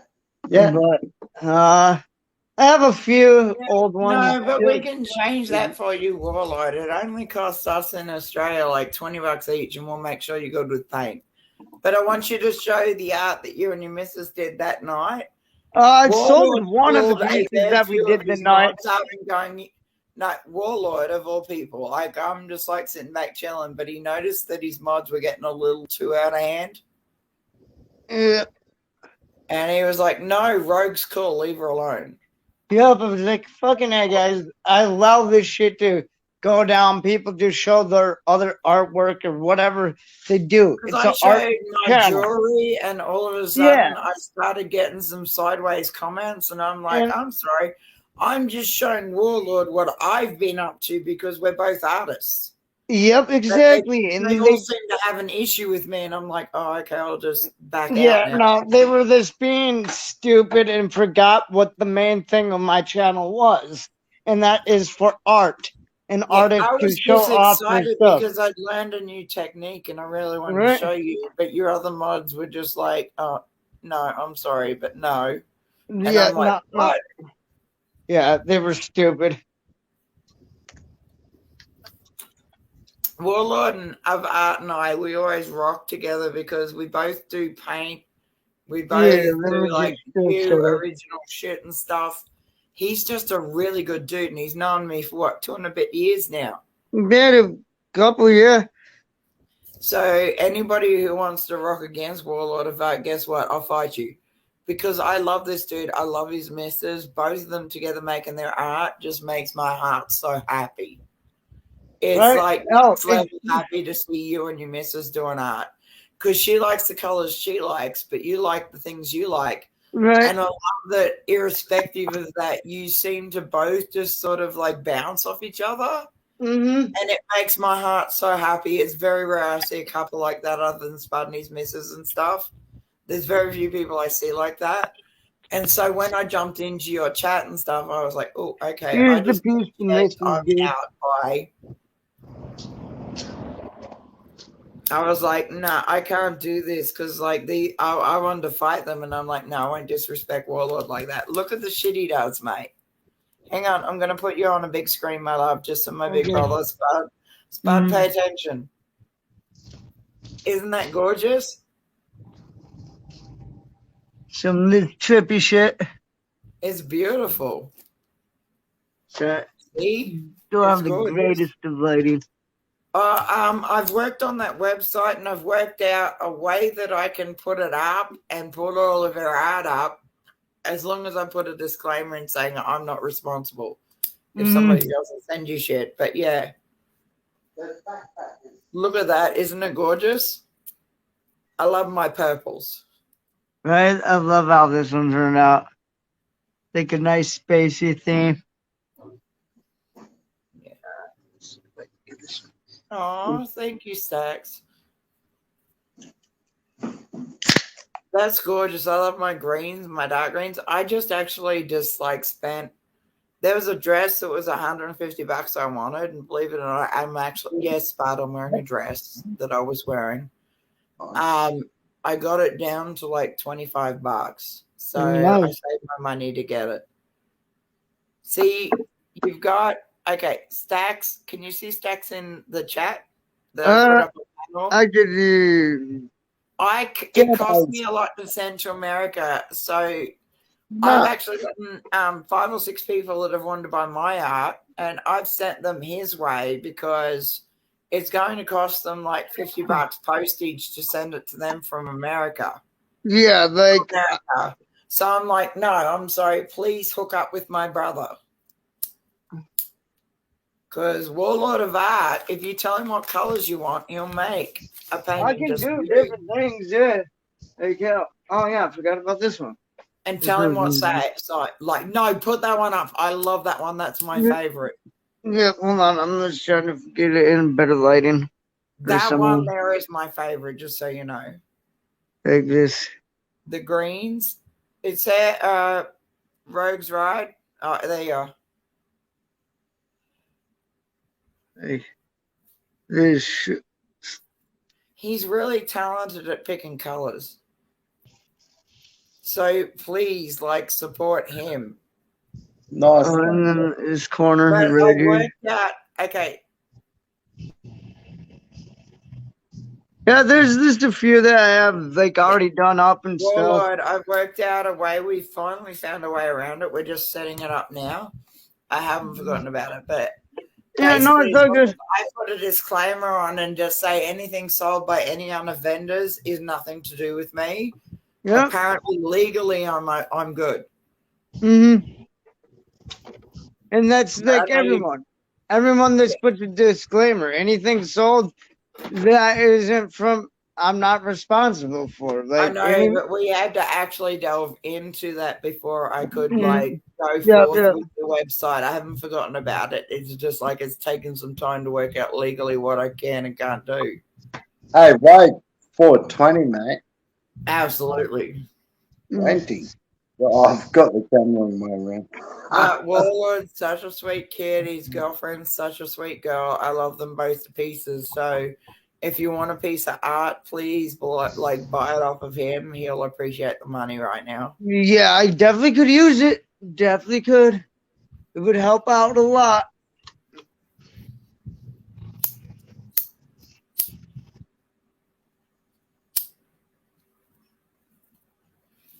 Like, most of his money goes to restocking paints and canvases. But he also has to live and eat. Yeah, so, and or paying off freaking credit card because I use that to get like paints and canvases. So yeah. I know, my love, but if anybody in my chat can help, they will help you. Haven't seen Spinner for a while, Stacks. Haven't seen Spin around, man.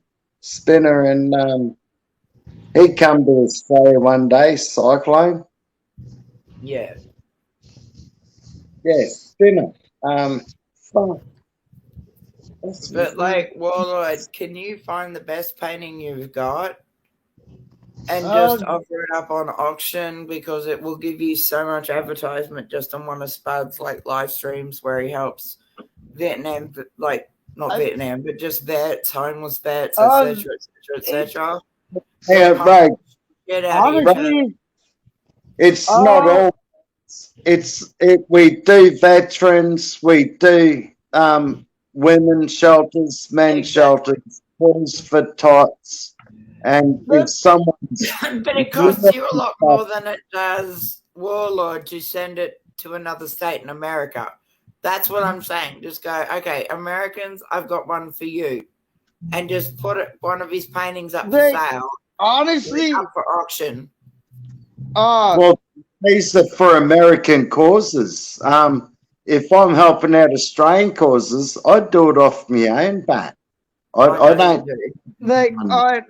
Honestly, though,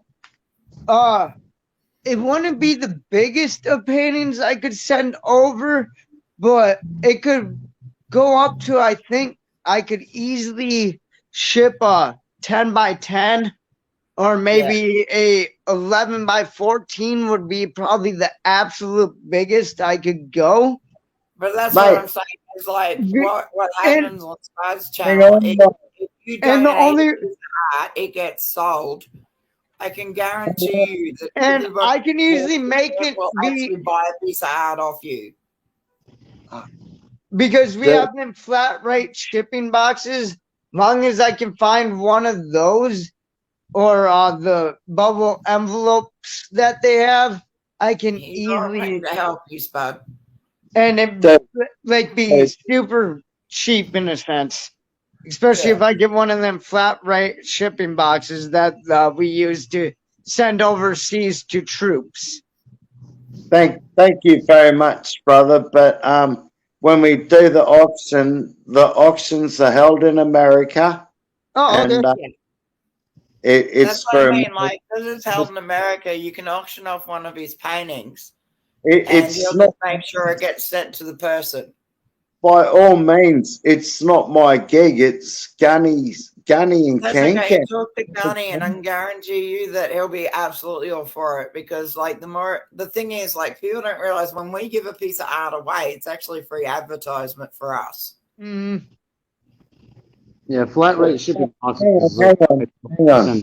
It's not giving it away. It's going to do a good cause, because it's being auctioned off to go help out veterans or women's shelters or what have you. Which is what Warlord's all about as well, Spud. It's kind of like why I want you two to hook up as mates. And we also help out a young fella called Zachariah. He's about 13 or 14 now. He started this today. It's called Running for Heroes. When an American cop or a first responder of any sort gets killed in the line of duty, this young man will run a mile. Well, that's very awesome. Yeah, and can I just share something with you? Can you all see this picture at all? Cyclops has had a chance to actually watch the whole thing, but like I've been sick with pneumonia, but I've kept busy. Look at this. Yeah, been a bit busy. Beautiful. Yeah, been a bit busy. A bit busy. Yeah, just a wee bit busy. But I'm willing to auction off a few pieces of my jewelry and shit like that. We're gonna, like, me and Spud are gonna get it all together and stuff. But like I said to him, like, when we're holding auctions that are actually American as well as Australian, when we eventually get there, what I want you to do is be able to hook up with people I love and care about that are dead set really good at what they do, which is like Warlord of Art's really good at colors. He's really good at like those sorts of paintings that are kind of like, there is no way anyone else in the world can have the same painting. Amazing guy like that. He's playing around. Right, So, right. like when we do the auction, like we normally do an Australian auction and then an American auction. But I'm We, reaching out to people like Amy as well as Warlord, etc., and we'll all put up a piece together to try and well, make do money it, just for the cause that we're going for. do it through the coin tribe. We'll do an auction every 4 months. Yeah. Every 4 months, every 3 months, but there's going to be more in between for I sure. mean, okay, Spud's known You me for a guys long have time. He's never auction. seen my art until I started making jewelry and painting and sculpting, and he's just like, oh, goddamn. I always kept that side of myself private Right, because I grew up in a very rough environment. And right. it was You're the very place I could talented. go to escape. And Spud's seen my jewelry, and he's just like, goddamn, child. Hey, Rogue, Yes, my love. I have to get back to work. No, you don't. You need to Yes, just I wear some do. spandex and some Right, fireman's outfit and come back and show us. If you're I still need on to later, see I'll be you in a back. fireman's outfit. I'm sorry. And nipples. You've got to at least give me a nipple before you leave. No. Send you Do it to me. I don't want to see this shit. You don't need to see this shit because you're my big brother. Just shush. I'm going to go and get a You need beer. to send me a nipple before you leave in collar. I'll give you a nipple in the DM on Twitter. All right.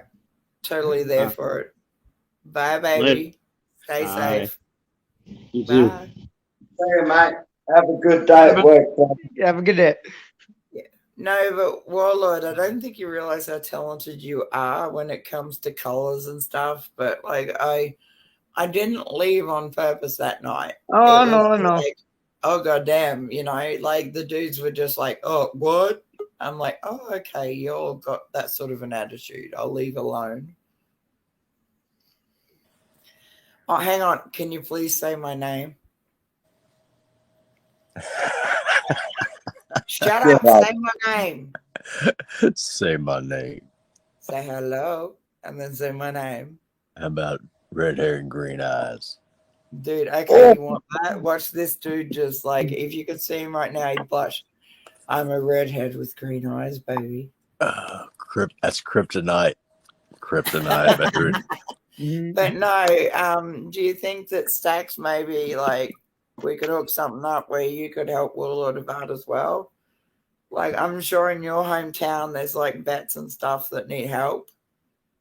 He'd be happy to hook up with you like that and work like that. He's such a sweetheart. Hey, if y'all get something set up, I'll do anything I can to help. Good. Because like what I want to do is set up a website where I don't have to charge nobody for nothing. Because like that's the thing I was working on for, as Warlord to tell you, it's been what, 8 months? Yeah, a year almost a year. Yeah, I've been They working get a my few more ass months to off be about a just year. trying to organize a site where everybody can advertise their shit for free. But the biggest obstacle I had was like, say somebody bought Warlord's art and Warlord didn't send it. Apparently, I'm legally responsible. So I've had to work around that. But I've now worked around that. So in the next 2 to 3 months, I'll definitely have a site where everybody can advertise everything. But if you organize something in your hometown about vets, whatever, me and Warlord will throw pieces of art, jewelry, whatever to you to make sure that you make some money for them. Hey, Ray, the coin tribe does it. The tribe I'm a part of in America, we do that. Yeah, but I'm not sure that's how they feel about like me selling art of my own, which is like either a painting or jewelry or a sculpture, because I get mixed reviews on that and I'm confused. Those cats are down with helping people out. I don't think they would have a problem with that at all. The coin tribe will love it, mate.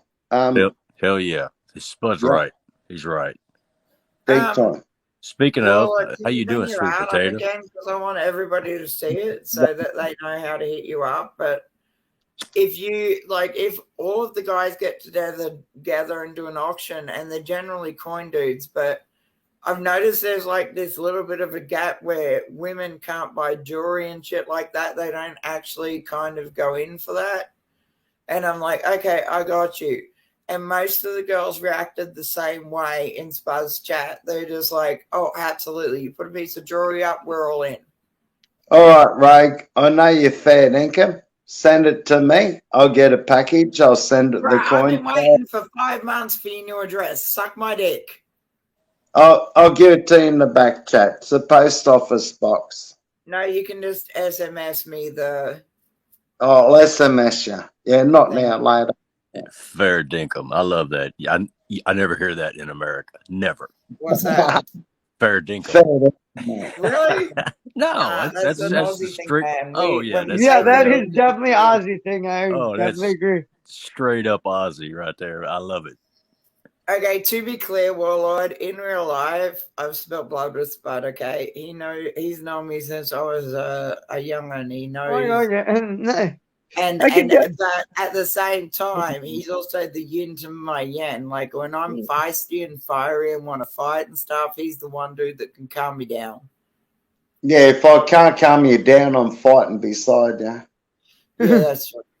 Yeah, that's the best way to be. It's like, okay, might as well just fight along with her. Oh, you know that's a hell of a night when Spud is the voice of reason. I love it. Well, yeah, if Bud can't calm her down and Hooch or Pup can't calm her down, yeah, you better watch the fuck out. No, you better run. Yeah, exactly. You better be sprinting. Because if both two things can't calm down, I only generally get upset when somebody goes after somebody I love and care about. That's the only time I really get that mad. Like Warlord's seen me. He knows I only get mad when there's somebody talking shit on somebody I love and care about. Yeah. It's like if somebody was talking shit on him, I'd tear them the fuck apart, and he knows it. Because it's kind of an Aussie thing where you're our mate for life. We're going to protect you. Well, that's a southern redneck thing too. Oh, absolutely. It's also an Aussie redneck thing. I think that's just even a redneck thing in general. It doesn't matter if you're from the South, North, or fucking from Australia. Yes, yeah. But the thing is, like, right. I seriously because I'm from the North. So I want Tennessee Penny Melzer, aka Stacks on the left of you, to do the voice of just reason where it comes. Like, this is up for sale. The starting price is like $28. And then he can go, I see like $27, I see $28, whatever. He's in charge of the auction side of it. Oh, God, you changed my name again, didn't you? Yeah, I saw that. I was. Are you surprised in any way, shape, or Warlord of Art, read his name?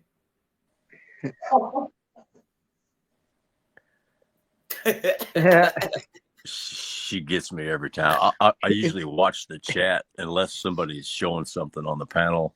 Right. I never notice it until she's already got me. Oh, tell him what happened the other day that you, yeah. Oh, yeah, that was funny.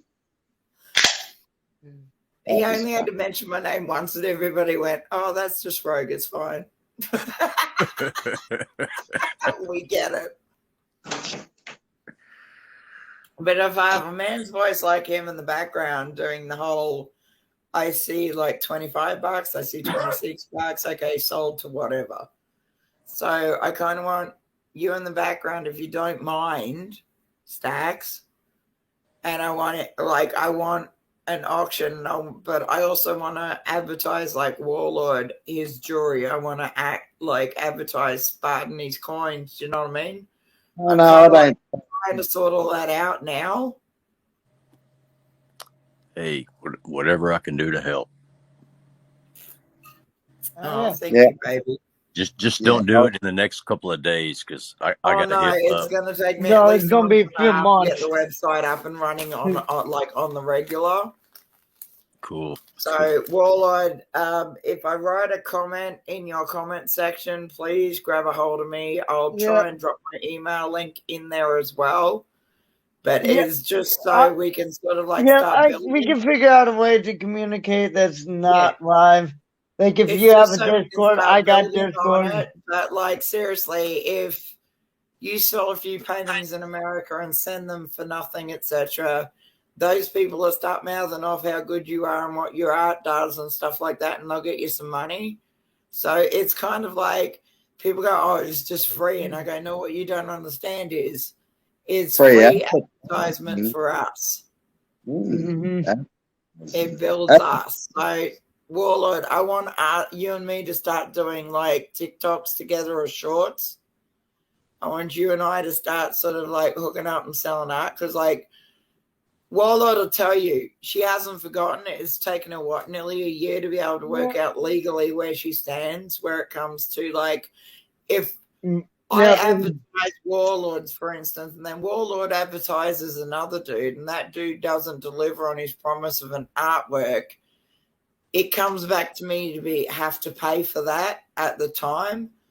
But I've spoken to lawyers and shit. This is what's taken me so long. And lawyers have said, as long as you put a disclaimer in the title going, this is completely free for all of the jewelers, the whatever, the painters, the sculptors, the jewelry makers, the coiners, whatever, you can actually run that site as long as you put a disclaimer up just saying, look, I'm not responsible monetarily.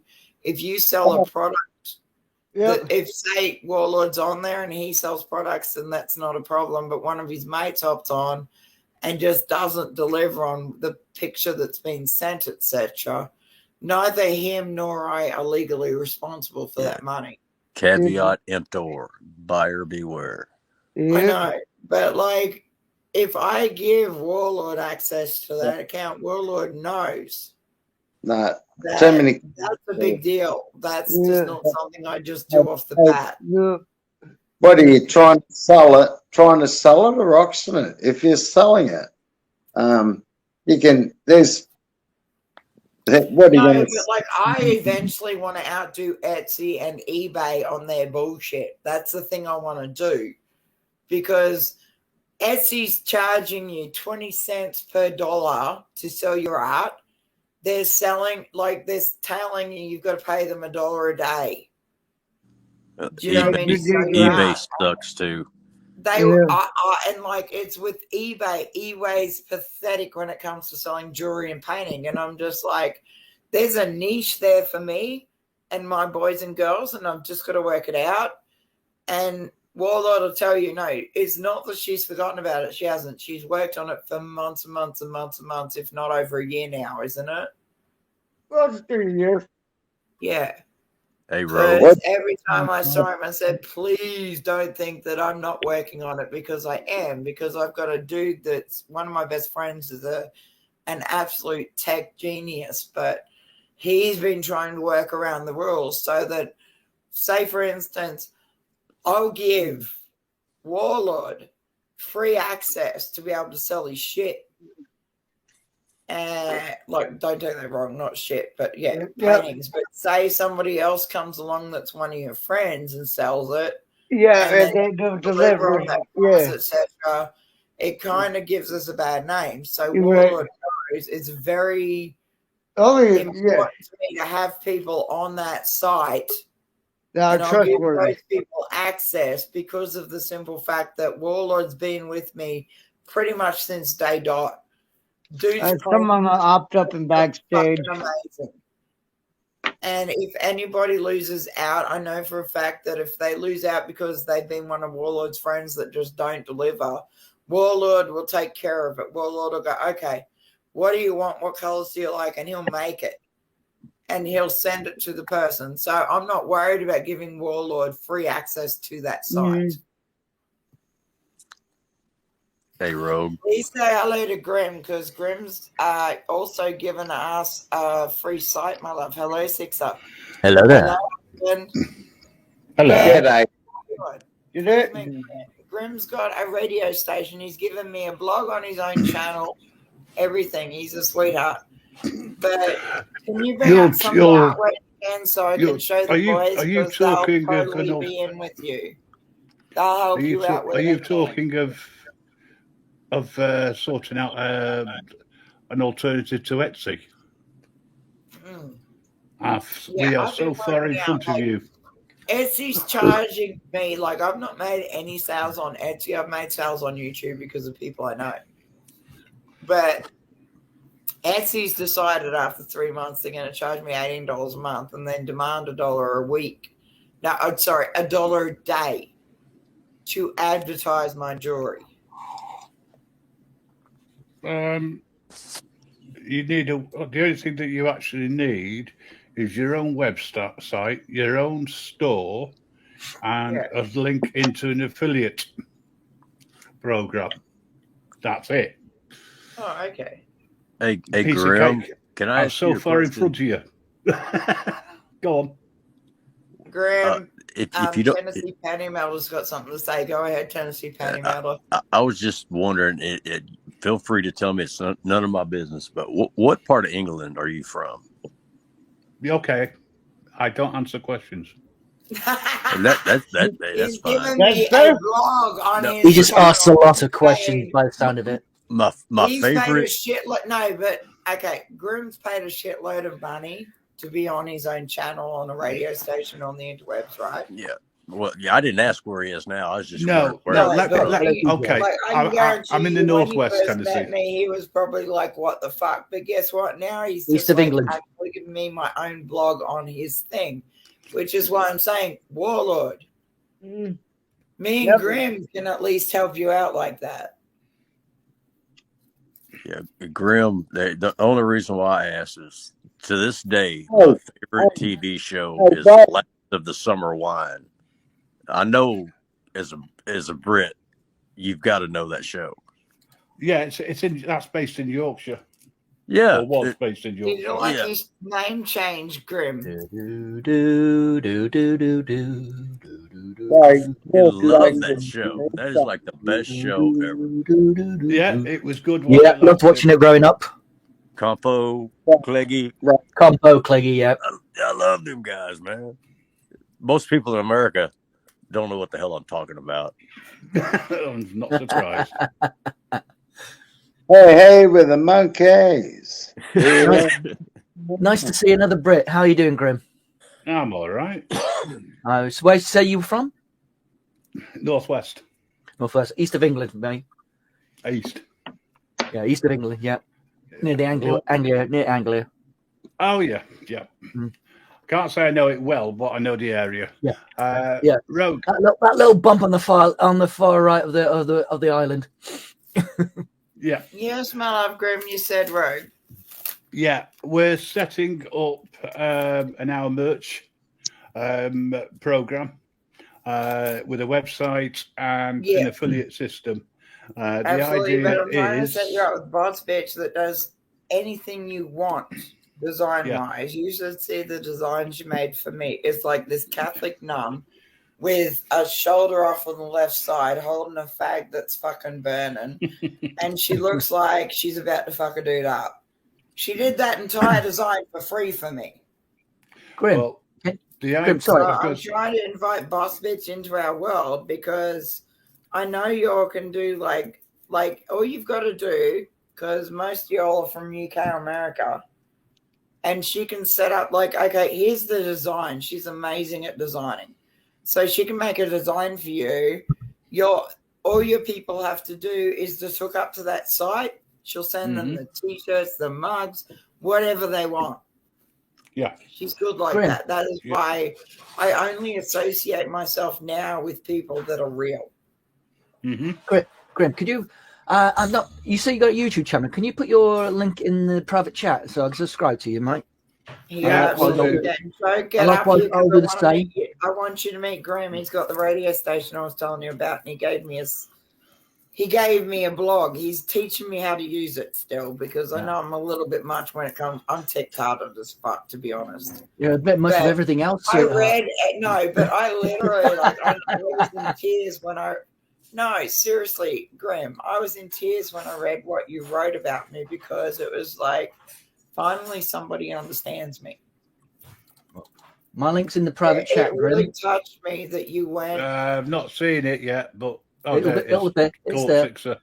No, but it really touched me on next level that you'd gone out of your way to say to people like, "Oh hell no, she ain't about to put up with shit." Well, let me try and explain he's the this most idea loving we've got. person you can find, and try. Like, to me, it was kind of like anybody fucking subscribe to you. Got you. I'm about to fight them for you. I'll sub you back as soon as it comes up. Let me try and explain to you this idea that we've got. Absolutely. At the moment, everybody who has who sells merch is either going through a third party that rips them off one way or another, or they are getting hit by DMs, joke. Yeah. Issues with payments, etc.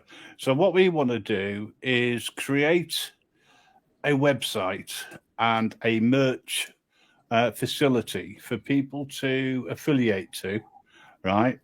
And part of the deal for it being so cheap on a monthly basis, never mind a weekly basis, a monthly basis, will be that everyone advertises everybody else. Yeah. However, what they do is when people go to buy stuff, they go to the person that they want to look at to buy. So it's not going through a third party; it's all going through. It's why I want to hook you up with Boss Bitch, because she can make anything you want. If you tell her, look, I've got this idea for this, she'll come back at you with like 5 designs until you're happy. Yeah, and this is the thing. I think Brett from the settlement, yeah. Yeah, we've got. There's a lot of people out there who merchant for that channel. Yes, we've got a lot of people who want to sell Warlord does painting. Warlord, can you bring up that purple and stuff painting that you did before? Because one moment, I'm stoked that Grim trusts me enough to give me a blog of my own on his radio station. He's still teaching me how to use it because I'm tech-tarded. But he always takes time for me, which I love, but like he also knows I'm not about to recommend anybody else. But like if I can get everybody in the art community together, like Boss Bitch and you, etc., we can actually start changing the world a little bit. Yeah, Warlord stuff that he showed earlier, that was some badass artwork right there. I mean, like, I've been sick with pneumonia, and I sent Stacks a link, and Stacks goes, the shit you're doing is beautiful. Yeah, there's a couple of things that we want to do, as I say. If we can just have one central place where everybody can sell their own stuff directly and also interlink with everybody else. So if there's a network of people with websites through their YouTube channels. How long now, Warlord? This post my channel real quick for me because it's kind I've got of it, like Warlord. Those sites are trying to tell me that I'm legally responsible. Say if one of Warlord's mates jumps on and doesn't deliver on his painting, doesn't quite that somebody's work that way. paid for. Apparently, I'm legally responsible. But I've kind of worked on that to a point where I'm not legally responsible now, as long as there's a disclaimer saying, look, anything advertised on this site and it's sold, take it up with them, not me, basically. Well, yeah, that's one of the reasons why we want to look at it from to protect everybody. Yeah, but I've had to work for over a year on this, and like if I'd known Grim earlier, this would have been so much easier. Well, we've only just got around to sort of sorting out the website. We've got the company behind it. We've got. Hang on. I've got to put a lot of that up on Solo Layout. Yeah. You can see. And like seriously, if you want a painting of his, he's happy to donate one to an auction for vets or women's shelter or whatever. He's very good. Really good. I like that. Really good, yeah. It's got that 60s hippie groove vibe to it. Exactly, Vivek. If you think you're tripping on acid, then I did my job right. There you go, brother. It's better than any AI can do. But like he's willing to auction off, like say we're all doing an auction, and some of the people are from America. He's happy to send one of his paintings for free in America. To show that I even get around on the sides of the painting and stuff. Like, cover that. This kid's amazing. Just yeah, so you know, all I wrapped absolutely love all him. the I way hate to around. say the kid, but to me, he's my baby brother. That's really good. That's some Can badass you show work. the purple one? Yeah, I am tripping now just looking at it. I think I need a top up. Look at that. He's one the missus did, actually. His missus is amazing, by the way. She's an absolute sweetheart. Wow, that is. The walls are melting. The walls are melting. Yep, basically. But like, if you all want art, it's kind of like I want us to start doing this to a point where we're auctioning off stuff for free. Yes, like I'm making jewelry as well. But it's kind of like, okay, in America, let's do an auction for America, Australia, for instance, okay? But every piece of Australian stuff that comes up, it's on Australian dollars. Every piece that comes up in American dollars. And it's American stuff that gets sent. And it's a good, like, it's a good advertisement for Warlord. It's a good advertisement for me and Spud. Do you know what I mean? Mm-hmm. Hey, Warlord, what kind of is that? Acrylic or what Yes. type of paint is that? Yep, it's acrylic paint. I mix it with Floetrol sometimes, or other like paint Lay down. conditioners. Floetrol is like it's a stuff paint that conditioner. you can buy that just you can mix with paint and it can make paint easier to work with. Or I can even sometimes I just use very like little. Sometimes it's just water. Otherwise, it's this paints I already have But he's pre-mixed also up. running out of art supplies. So anybody that can help him, please help him. That's my baby brother. Mm-hmm. Yeah, that reminds me. There's a guy that has a YouTube channel. He used to be Clinton S. He's Cyclonic Silver now. Yeah. And he takes Keep old showing up, baby boy. albums and paints them the exact same style. And Oh hell yeah, that's awesome. They're amazing. Yeah, I know a girl on YouTube here, mixed media girl. She does the acrylic flooring. She's the one who actually inspired me to even start doing this stuff. You're really good. And I got a clock Look at that that. she made out of a record that she did an acrylic floor on, and it turned out But he's so really good. good at color matching and shit. Like, it's very rare I come across somebody that can actually, like, inspire me as well. Well, see, all of you guys that do that type of thing, you really impress me, and I'm kind of jealous because I can pour some silver, but as far as stuff like that, I don't have an artistic bone in my body. I can't even draw a stick man worth of shit. I'm sorry, Snacks, but after you know me for about 3 months, if we DM each other and work on it shit every single day, I can guarantee you can. Honestly, this stuff, you would be surprised you could even do it. Like, okay. The other thing I was kind of, Warlord, the other thing I was kind of working on was like thinking, okay, how about you give a free lesson in acrylic pouring? Oh, I could easily do something like that. And we can auction that hour and a half off, etc., until you get it like on a one-to-one basis with that person. I mean, your missus isn't a jealous type, so I'm good with that. Okay, so like, okay, right here, perfect example of something I would just say, if you wanted to get into this at all, and let's try it. Yeah. Get a brand like this. Deco art, fluid art, ready to pour, acrylic paint. See, that's an American thing. In Australia, we have a completely different sort of brand for that. Yeah, but that's just one brand I have right now. If I like auctioned off some time, I have another. You're just being with somebody to help them learn art. Then we have the artist pop version of it. Stacks. Or this stuff is good to try out as a beginner. They sell it as a beginner set. Yeah, you can get it off of Amazon most likely. Well, Lord, you're an amazing, like, don't take this the wrong way. You're an amazing kid. I love you. Warlord has been hanging around me since I first began on YouTube. Here's Flow Troll. Flow Troll. Let me get back in the light a little more. There we go. But that's the thing. You just tell them the That's material. what you can use if you really want to get more into it. But that's the thing. If I auctioned off an hour and a half of your time, it's like you could list the materials people need, and you can show there's them. like some pouring medium, different stuff you can use. You're such a good kid. I love you for that. I think that would be a blast to try. Different brand. You reckon you'd be interested in buying some time off this kid? He's amazing. Like stuff you can buy packs like this, prepackaged of like neon colors.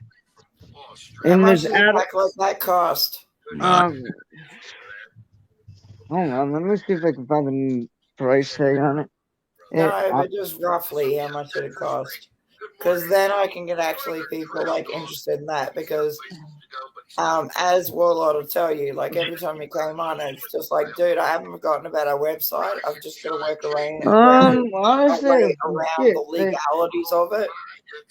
It wasn't that much, honestly. No more than $10. And I want to say it was probably under that. You go to Michael's or your Hobby Lobby or your local craft store that you have. Stacks is telling you right now, oh, hell yeah, I'd be interested in that. We'll sit there and just spend time together and just make a painting. Yeah, exactly. I can easily show it.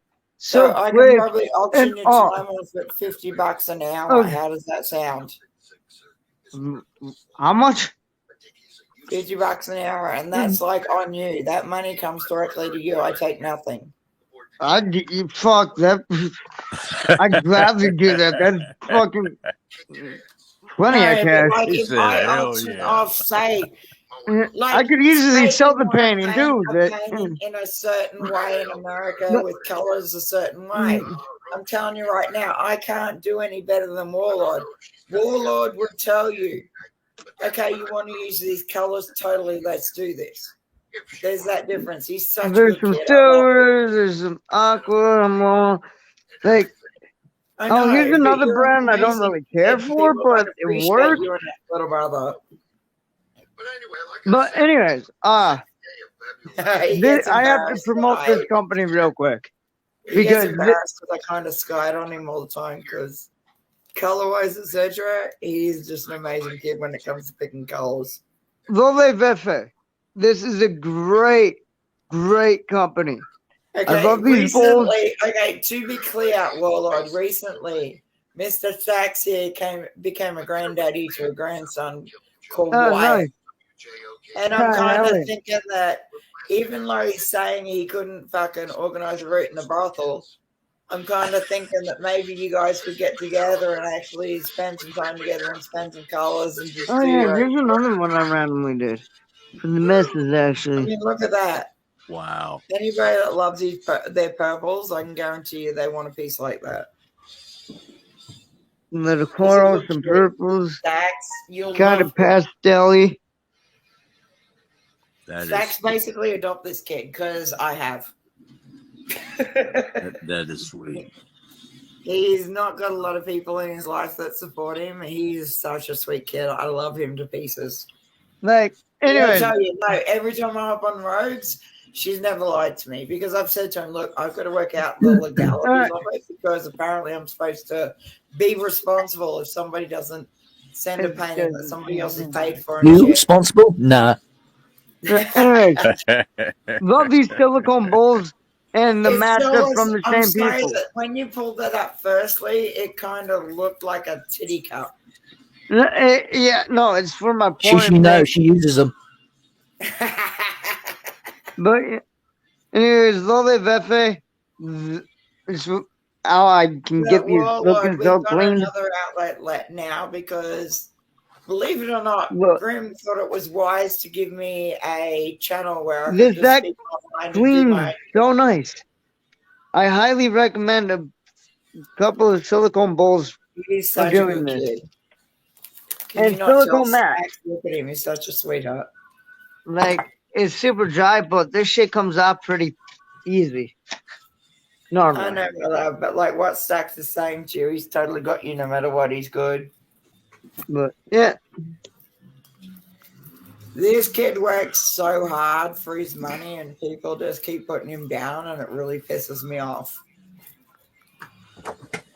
Right, I put your page link back into the chat, and it's now prominent on There you the go, website at the top. Really, oh, nice, awesome. Hang on, hold that So, up. yeah, it's all way out here. My love, hang on. Oh, that's dope. That's real cool, man. Because we're all out of sin our own way. Mm-hmm. Look at my sexy husband. Isn't he gorgeous?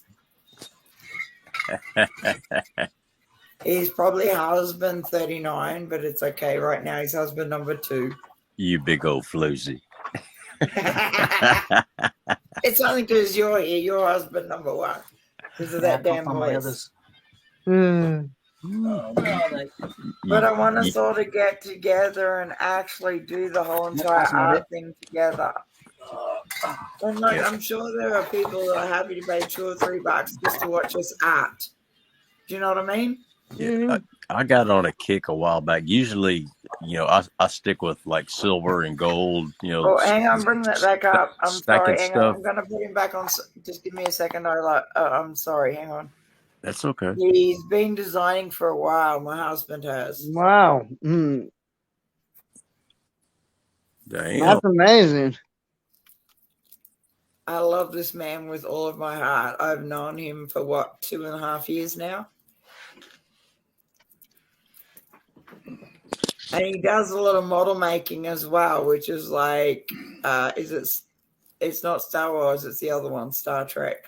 You got some skills, brother. Look at the shit he does. He paints that sort of stuff and makes them. You're muted. No, he knows. He's just showing you all of his stuff. No, he is muted. No, he knows that too. Well, he's trying to talk. He was trying to talk and we couldn't hear him. Okay, bitch, you need to fucking come up on without the fucking mute, because, But this poor guy, him and Joker started a thing where it's just like, we totally need Rogue to just, like, level us in fear for our next, like, performance. And I'm like, I'm totally okay with just fucking dominating both of you. I'm good with that. I can believe that.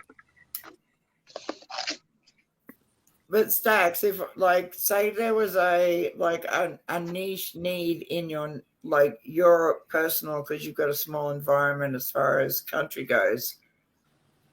Me, Warlord, Sixer, etc., we'd all fucking totally be 100 behind you. And you auction shit off, we're there. We'll happily send it. We're not going to charge you for the piece of art, but we'll probably charge you just for postage and handling. That's the only problem. Yeah. Because postage and handling to America is fucking $20 just for a bracelet for me. Oh yeah, believe me, I've sent silver to Ireland, England, Australia, all over the globe, and sometimes the damn postage costs more than what I'm sending. Exactly. Right? It's like Jesus. It's on your StreamYard. Yeah, but if we can work it out, say for instance, like you're doing a worldwide auction, right? You can just say, okay, put in like the description before you start the auction. There we go. Can you hear me now? Whatever you need. I must have clicked by accident.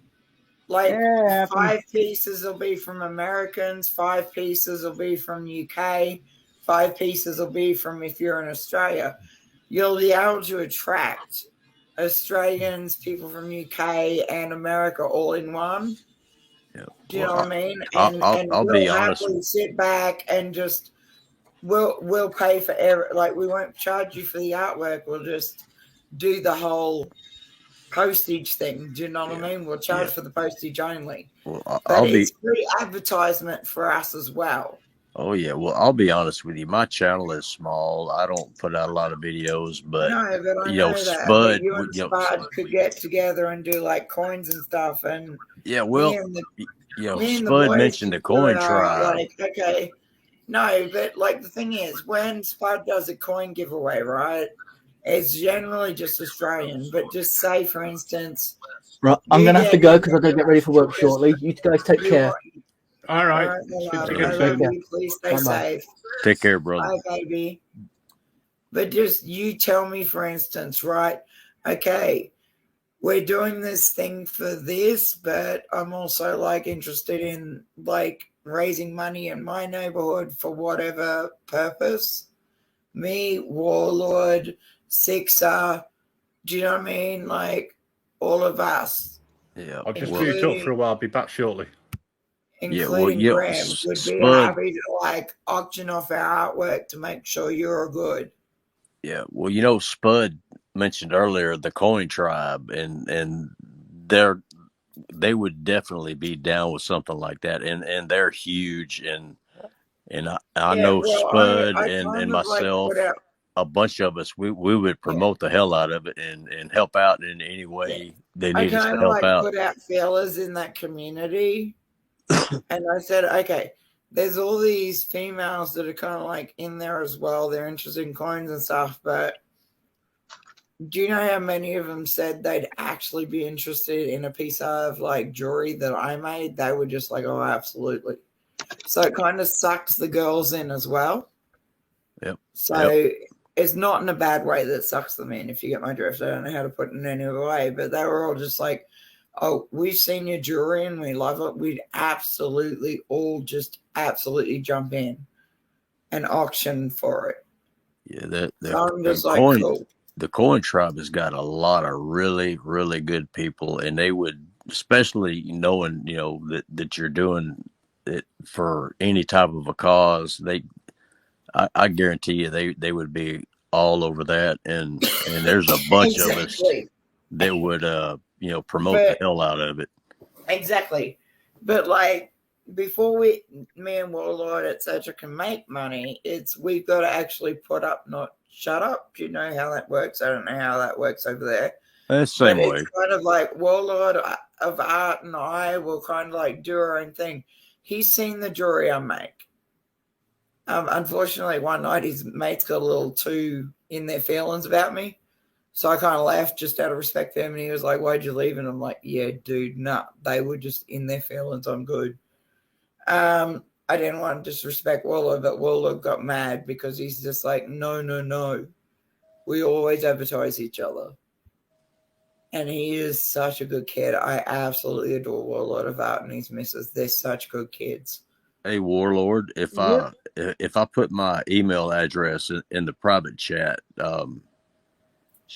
shoot me an email and just title it like Warlord, because I have no idea what your email address is, but you know, we can work out something. I can, you know, maybe buy something off of you and promote it on my channel and get some of my buddies. I could easily do something like that. Yeah. You can easily send something in a private chat real quick. All right. Well, I'm gonna try this StreamYard thing. I'm not real good at it, but I'm gonna try to telling your wife's like favorite colors, like if it's green and black and orange or whatever. Yeah, you'll be able to do a piece specifically for her. Yeah, He's such a good kid. I'll put my email address in there now. Hopefully, I won't cut myself off because I'm not. You know, you talk about, you know, not being tech savvy. You know, I'm like 2 steps out of the cave. You know. Don't worry. StreamYard is as confusing as all can be sometimes. But if you drop out, you totally come back. It's fine. All right. Yeah. Well, I'm going to jump over in the private chat and put it in there real quick.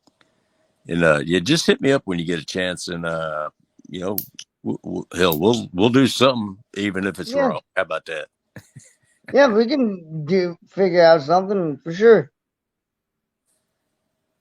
Oh, thank you both. You're both such good guys. Thank you.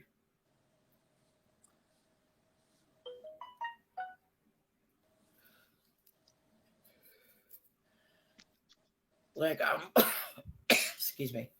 I'm trying to work on a few networks as far as American people go. Like one of them, she hops on, she gets over 180 views when she does a live. She'll happily do an art stream and auction shit off for a good cause. She's a good girl. I think you know a warlord is Steph. Yeah, I know Steph. Steph's my sister for life. I've got her, and she's got me. Tonic Steph, the one that hangs around. Okay, yep, I know her. But Steph's different to other people on here. Like, she does no bullshit. And she'll make sure that when she does a live stream and auction shit off, it goes to the purpose it's supposed to go to. Yep. Yeah, Warlord. But I don't know if that all went you'll have through. to do, like most of the auction that's raised and shit, it'll start at like just postage. I think. Okay. Let me see. It's up to you, but if you want to do it or not, let me know. But like you and I have still got to work that shit out. But I can tell you right now, Stacks, if he's interested, he's not lying. Yeah. He's a good dude. Bruh, I've drunk like a liter of fucking vodka all day. I'm fucked. Damn, I'd be unconscious. Yeah, there's a difference between you, me, and like Aussies. Just no. Yeah, I'm a cheap date, baby. I know. No, you're not a cheap date. You're cost efficient. Don't get it wrong. There's a difference. You're not cheap. I like that. Cost efficient. I like that. I believe I sent you an email. Should be titled Warlord Which of Art. one, me or him? Did you send the email to Stacks or me? The one who gave me their email address. Yeah, the Hogzilla one. Yeah, That's AKA Stacks. You know what? You have got me a few times where I've got up on other panels and forgotten to change your name back. Yes, and they're like, what the hell is that? I said, that fucking Rogue. She got me again, man. And they're all just like, oh, Rogue was involved. It's fine. Yeah, all I have to do is say Rogue, and they're like, okay, I got you. Yep, we understand. Rogue's trouble with a capital T, just saying. But in a good way. It's fun. But no, it is like, I love you guys and I want everybody to support each other art-wise, etc. But at the same time, too, Steph, I can talk to Steph. I haven't yet, so Steph, forgive me if you see this. I haven't talked to her yet, but I can guarantee you, if we set up a live auction of all of our goods, she'd totally be in and go, okay, the price starts at this, and this is how we go. So I'm still sort of like working on everything, but I've been working on a site for over a year now, as Warlord of Art will tell you, because legality-wise, apparently I'm legally responsible if somebody takes money and doesn't deliver on the product that they sold. So I've been working around that for over a year, but I finally worked it out how it's supposed to be. So in the next couple of months, we're going to have a website where Warlord will have free access anytime, any day, night, whatever. He can put up whatever he wants and sells it. We got faith in you. And it's just like, I'll give Stacks access 100. He can just hop in there and make sure people are doing what they're supposed to be doing. He'll have like executive mod fucking status. But I don't have to worry about Warlord, because Warlord will put his art up and go, in America it costs as much to sand, this is how much the painting is. It won't be a problem. So it's got to be definitely kept to the few that are loyal, the few that are smart, the few that won't fuck me over. There would only be like one person that would even try to consider and eBay, etc. Because those sites are asking you to pay them $1 a day for advertisement, and to me that just breaks my heart. It's wrong. That's ridiculous. It's bullshit. That's what it is. So I want to I don't want to make money off this site. All I want is for everybody to be able to freely show their art and sell it legit. Yeah, give everyone an outlet. That is noble. Because there are too many sites on here that are charging ridiculous amounts per month. Like Etsy, I tried, right? They wanted $1 a day, and I didn't give in to that. I've made no sales on Etsy, but I've made lots of sales on YouTube because everybody knows me. But Etsy is charging me $18.95 for a month, and then they still want me to pay them $1 a day for advertising. And I'm just like, no, I got you. What I'm going to do is give each and every one of my friends an outlet to be able to sell their art where they don't have to deal with your bullshit. I'm not making money off it. I just want them to be able to sell the shit. There's always a way to beat the system. And that's what I'm doing. And apparently one of the lawyers that I spoke to, who's a mate of mine, which is hilarious because I get him stoned every other day by accident. No like, way. Sitting in the lounge room, and I'll just be like, I need to pull a few cones. I'm good. And he's like in a business suit trying to be proper. And I'm just like looking at him go, yeah, I'm going to blow the smoke in your face. You're going to have to deal with it. And he was just like, oh, there's these legalities, this legality. But he's actually looked into it properly for me for free. He's such a sweetheart. And he's going, hell no. You want to outdo Etsy? You want to outdo eBay? You just want to give people an outlet for their art for free? I got you. And so he sorted that out. I'm telling you guys, she's talking, and I'm never going to get in here. Oh, hello. Hey, hello. Good day, mate. That's Hello, a hell of a sight. Welcome to WJOKE. You are broadcasting live on my stream right now.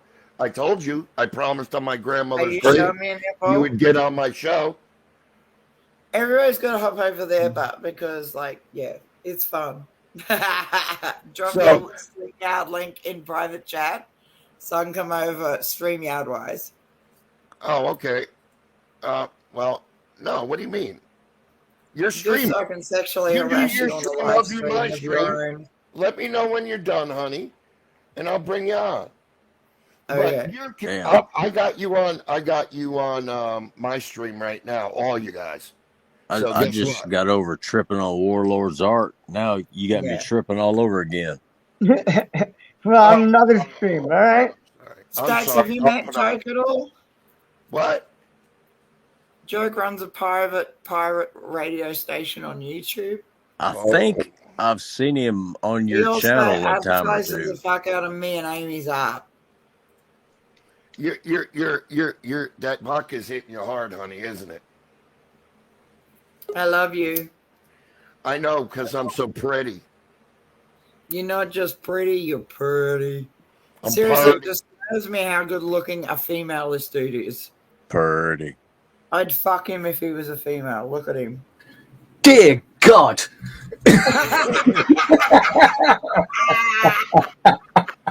What happened to you, Joke? you took a wrong turn through the corridor again, didn't you? I went to the planet of the lesbians. You got stuck in one of those anomalies through the wormhole, didn't you? No, I went to the planet of lesbians. Oh, fuck. I got to fit in. Right now. Hey, Rogue. Rogue, has Joker told you what we want you to do? Yeah. God damn, yes, I'll totally be the bitch that orders you around. You're gonna love it. I know, I will. All right. Hey, look, Basically, all you need to do is be hello. yourself. Your own obnoxiously loud self. You're welcome. I'll catch you later, honey. You have a Hey, great. I gotta go as well. I'll see you on yours in a minute. Yeah, I gotta go as well. I just dropped in because I saw you, Joke, and I just had to come and say hi. All right. Cheers, Joke, drop your link. Like when I come into your chat, drop your link, but just don't let anybody else. I'm just telling them all, hell no, it's just for Rogue. All right. All right. See you in a second, my baby. See you in Discord. All right. I love you. Love you. I'll talk to you later, Joker. I don't have Discord on my laptop. That's the problem. That's why you got to kind of drop your link in chat. I'm gonna delete drop it my after link a all month. over your face. Don't threaten him with a good time. Exactly, unless you can. Right, that is definitely a good time for Rogue. Yeah. All right, I gotta go anyway. I just thought I'd drop because I saw Joke come on. I thought I had to say hi. So you guys take care. Absolutely. I love you, husband. Love you too, Riz. I nearly called you daughter. That's kind of creepy. All right, take care, sweetheart. Have a good. Bye. All right, Have a bye, good day, baby. It's like it's insane how many mates I have from how many countries I have. You definitely get a wild bunch up here. That I know, ain't no lie. they're so sweet, but Yeah, well, same was with that Loki. like I don't know if you husband know 38? Loki and Little Wolf. They're both very sweet dudes. So Little Wolf recently got married. Why do you want to do something crazy like that? I don't know, probably because you did. Well, I did it 3 times. It took me the 3rd time to get it right. I know, but hang on. You all want to see something? Hold up a second. Ooh, yeah, I want to see Green something. eyes. Show me something good. Redhead, green eyes, baby. Oh, stop it! I'm gonna have to mute my. I'm gonna have to mute my shit and take a personal break here.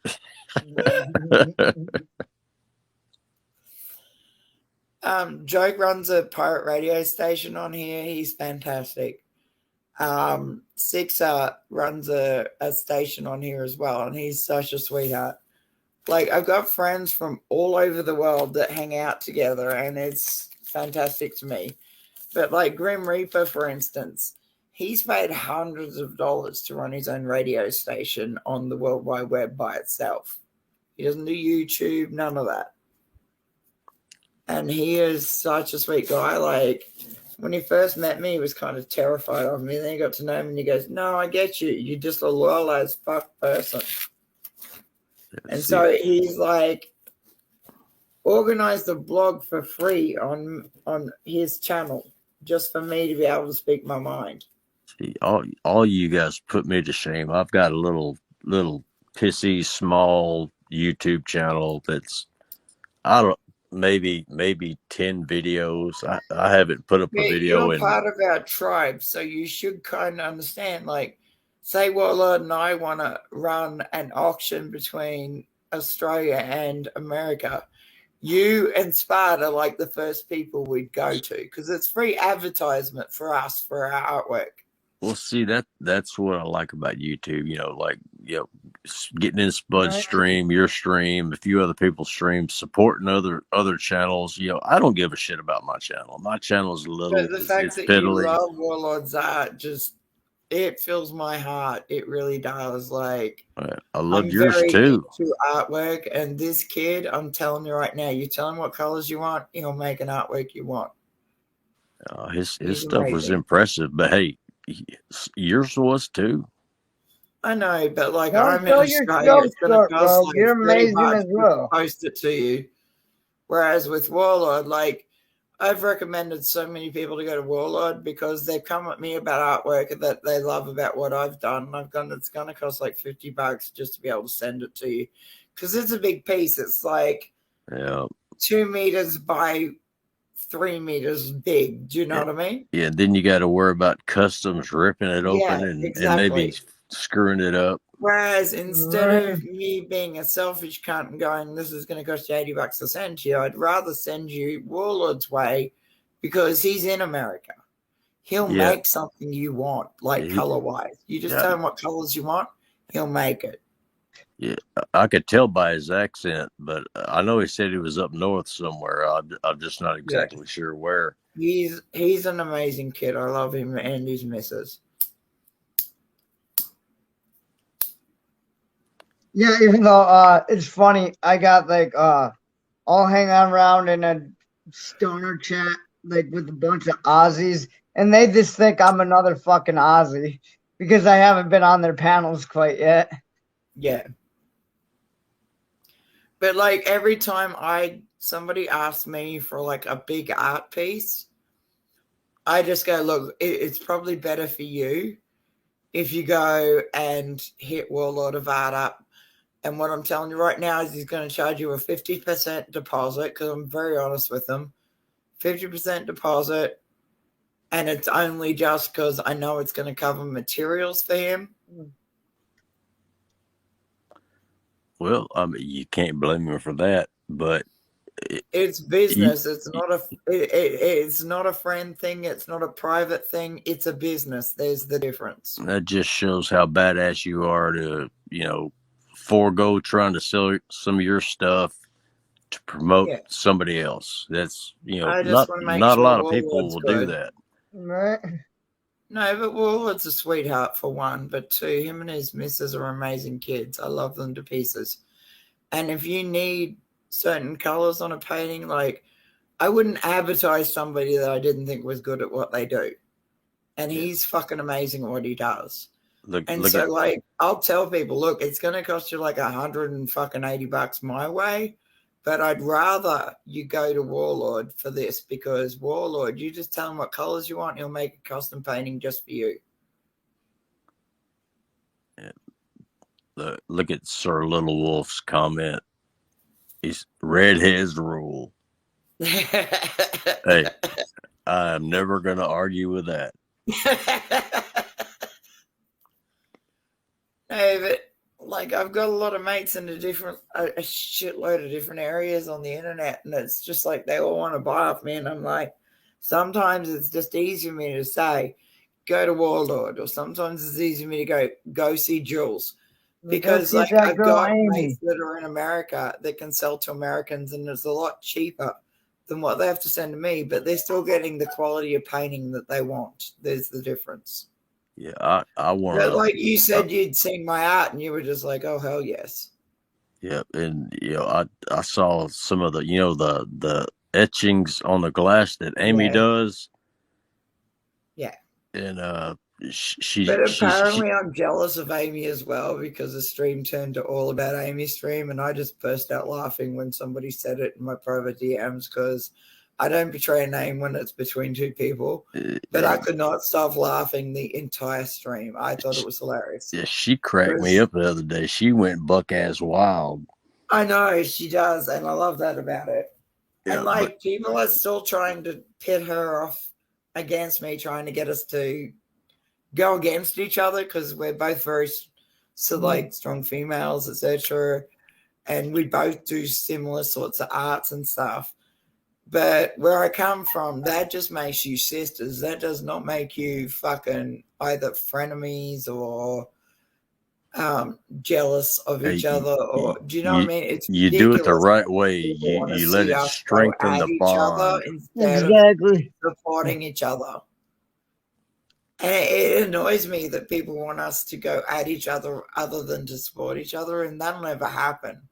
Yeah. Like Amy and I were both raised kind of the same way in a very rough environment, etc. So we don't get jealous of each other. We don't get that whole problem with each other and stuff, because everything she's been through, I've been through. Everything I've been through, she's been through. So we're very close like that. But there are dudes and chicks on here that want to see us fight over that, and we're both so confused by that. We're just like sitting back going, it doesn't make sense. Yeah, fuck them. It's like, what the fuck is wrong with you? The fight over the internet. Females on here turn on each other, and Amy and I don't get that at all. Amy and I can be fighting or disagreeing on something. If you go after me, Amy will 1000% stand her ground on me. Same back with me. It's just like, we may not always agree on shit, but that's my baby sister for life. That's my blood. So, do you know what I mean? But there are people on here that try to come between me, Amy, Spud, etc., and they get upset when it doesn't work for them like that, because Spud will just go, "Oh hell no, that's my baby sister. Fuck you, that's Rogue." And I'll say, "Oh hell no, I'm about to fight you because Amy's my baby sister. I'm always going to ride for that kid." Yeah, I'm fairly new to her channel as well, but and that etched glass is really not my thing. But she does one of Lemmy Kilmister from Motorhead. Yeah, I'm definitely going to get one of those. She also does a shitload of fucking boxes and stuff. Yeah, that cannabis, whatever you need. She, like, you can just tell her, look, I need a box. I need it to have these images on it, etc. She'll sit there and spend hours designing it with you on the internet. She'll just go, okay, how about this image or how about that image? Well, you remember And that it's like, one because she you've got a did? new grandbaby, I was kind of thinking maybe for each grandbaby you could get sort of like things that was like first hair, teeth, etc., and just put it all in a box. Yeah, she did that heart shaped box. What, about a Yeah. week or two ago? Bruh, I ripped into her because that bitch was not understanding that. Like, she got sick a lot, and I was like, bruh, you cannot etch glass without a mask because you're breathing in the fucking glass fractures. And That's she's true. just like, nah. And then she's gone and got all the, like, a week later, she ended up with abscesses and all sorts of shit. And I said, bruh, it's because when you etch glass and you're so close to it when you do it, you're literally breathing in those, like, That little hard. bits of glass. Mm-hmm. That's true. And so she's learned now, and she's just like, you happy now? And everybody's like, yes, we are. Because she does amazing work. And, like, people expect me to be jealous or whatever of it. And I'm just like, I don't understand. What the fuck is wrong with you? She's a sweetheart, and she's funny as hell when she wants to be. He's such a good kid.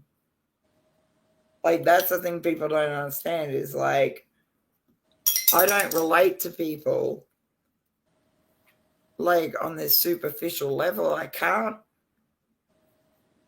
If I like you, trust and believe I fucking like you. And then once I get to know you more, I'm absolutely going to be your new family, and I'm absolutely going to stand up for you all the time.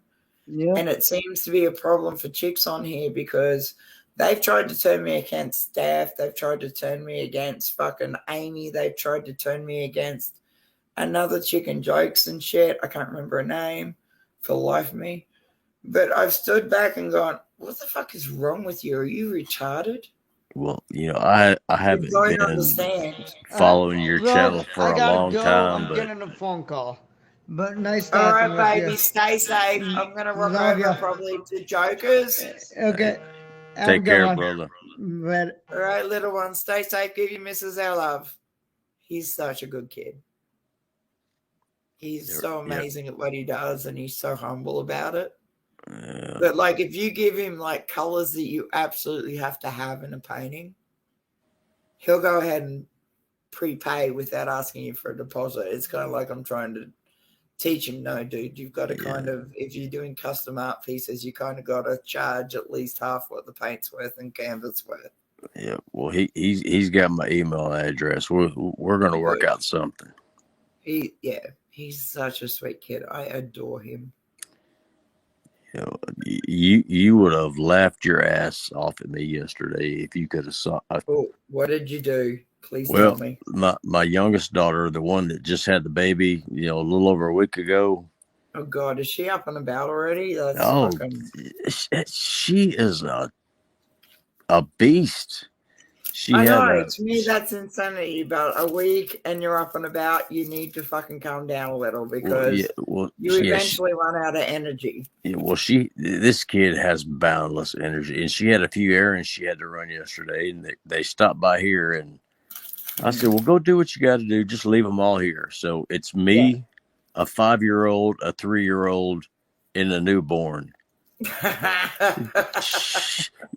Everything was good until my youngest granddaughter, she's 3, well, just turned 3, and she's getting this whole potty training thing down pat, and then she dropped the phrase on me that always strikes fear into my heart. She says, "Pa, I gotta poop." I'm like, "Oh no! Oh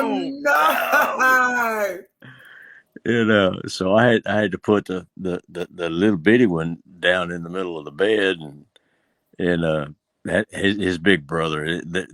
They both love their new baby. They call him their baby Wyatt. So I put him in the middle of the bed and told Dawson, I said, "You watch him." I said, "I know he's not going to roll over, but you watch him anyway." Yeah. And thank God she only had to pee. And I was dealing with that, and I was like, oh God, I've always had respect for women, but just that like 30 minutes she was gone, my respect for mothers just increased like by 8,000%.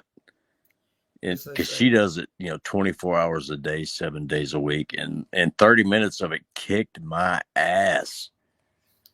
Like after my two, it was just kind of like I could have stayed with their father who raped me every other fucking day with his mates or whatever, but I just kept moving on.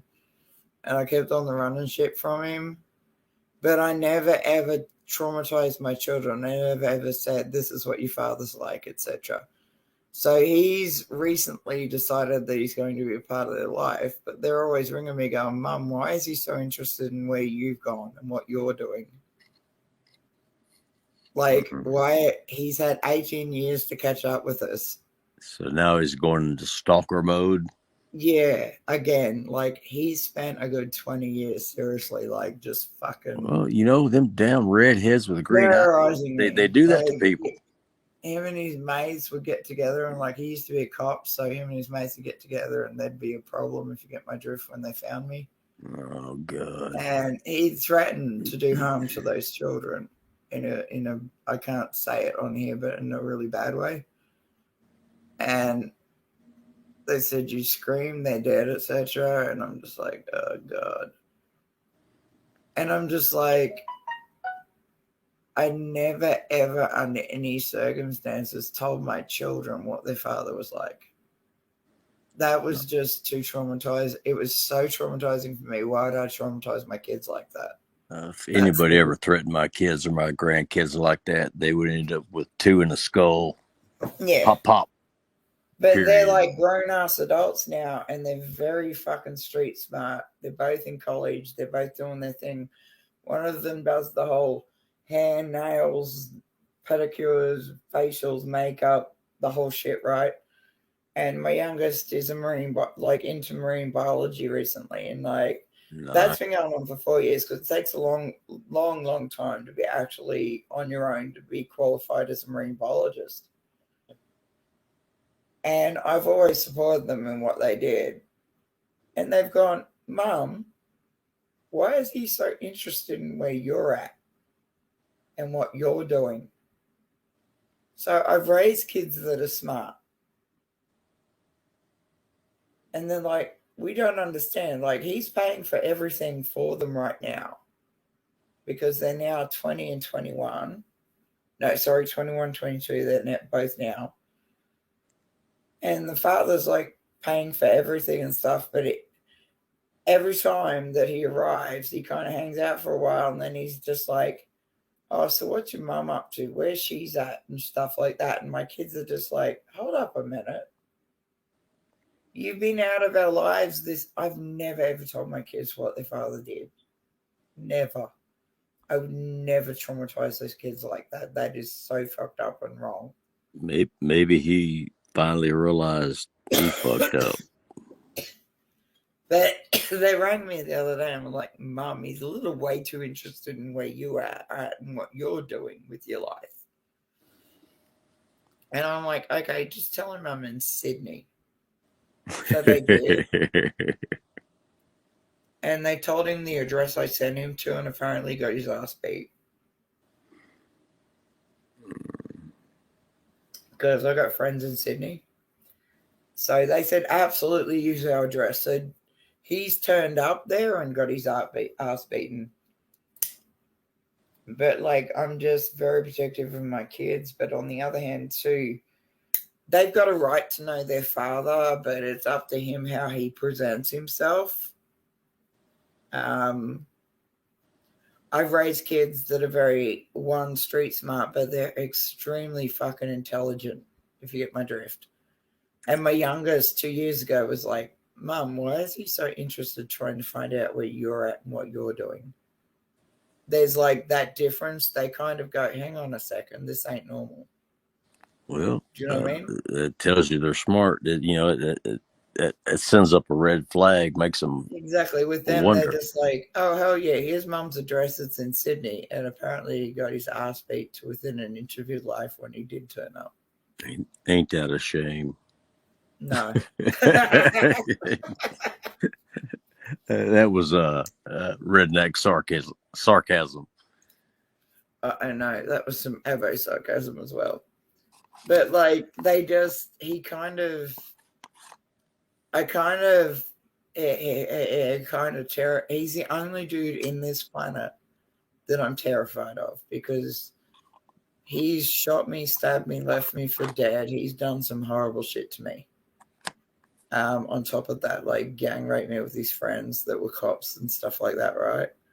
Jeez. So he's done some horrible shit to me. He is the only dude on this planet that I'm actually physically in fear of. Well, I hope you have a weapon. Not, but with him, absolutely, because he is psychotic. Just like me, he's just as fucked up, but he goes next level. But the fact that all of my friends have my back, and the fact that I've got both my kids in a gated community and living right next door to them without them knowing, to their knowledge, are my cousins. Do you know what I mean? Yeah. They were raised up in bike enthusiast environments. So my cousins are living right next door to them. My kids are just like, oh, I screamed the other day. They kicked the door in. They come running. It turns out it was just a spider incident. But they were just like, oh, hell no. They went, we love our neighbors. And I've gone, that's amazing. You know, I don't tell them that I've deliberately planted people around them. I just don't do that. You know what I mean? Like, I've been called a horrible parent because when they were 16 and up, they had a job. Like, and I didn't ask them for anything. They offered rent. And I'm like, okay, what I did was I put that rent aside, didn't touch it. So when they wanted to be big girls and live on their own, they had money to start their lives. I did the exact same thing with a couple of But my I'm a horrible parent because how dare I? And I'm just like, fuck you, suck my dick. It's called being a proper adult that is raising adults. Well, there's a big difference. You have to teach them responsibility, you know? I mean, I didn't ask for anything from these kids. But they were just like, oh, my friends have to pay rent. And I went, well, what do you think's reasonable? Do you know what I mean? Well, and I sat them down and I went, look, in the real world, yes, I've got to pay for food, electricity, rent. Do you know what I mean? The whole lot. And they're just like, oh, wow, we never knew it. Like, that was such a thing. And I said, because I kind of always protected them. But when they hit about 14, 15, they started doing jobs for me. And I was like, I'd pay them for those jobs, chores. And then when they hit about 16, they were both like, they were only 13 months apart. So one hit 16, she started paying me rent as well as whatever she thought was reasonable for other stuff. As far as food, makeup, the whole lot went, because I always paid for her classes. Well, I had a couple of my daughters had to move back in because they made bad financial choices. And exactly. That's what kids do. And I told them, all right, the first 2 weeks is on me. After that, you know, and they always had jobs. I got to give them that. I said, after 2 weeks, you're going to pay me $100 a week rent out of your check, because I knew that would be the only way they would be able to save money. And I would take every single bit of it, and I had an envelope in my safe with their names on it. And every week I'd put that $100 in there. That's what I love about you, is because like you get it. But there's a chick on here running the mouth about me consistently just going, oh, she's a horrible mother because she charged them rent, etc. And I'm like, one, you're like 43 and have no children. What does that say about you? But two, bitch, I'm not the one for this shit, because my kids, I don't need them to hop on YouTube and defend me. That's the thing. Well, you can't judge somebody because you don't know their circumstances. You don't know what's going on behind the scenes. I was just teaching the kids responsibility. Exactly.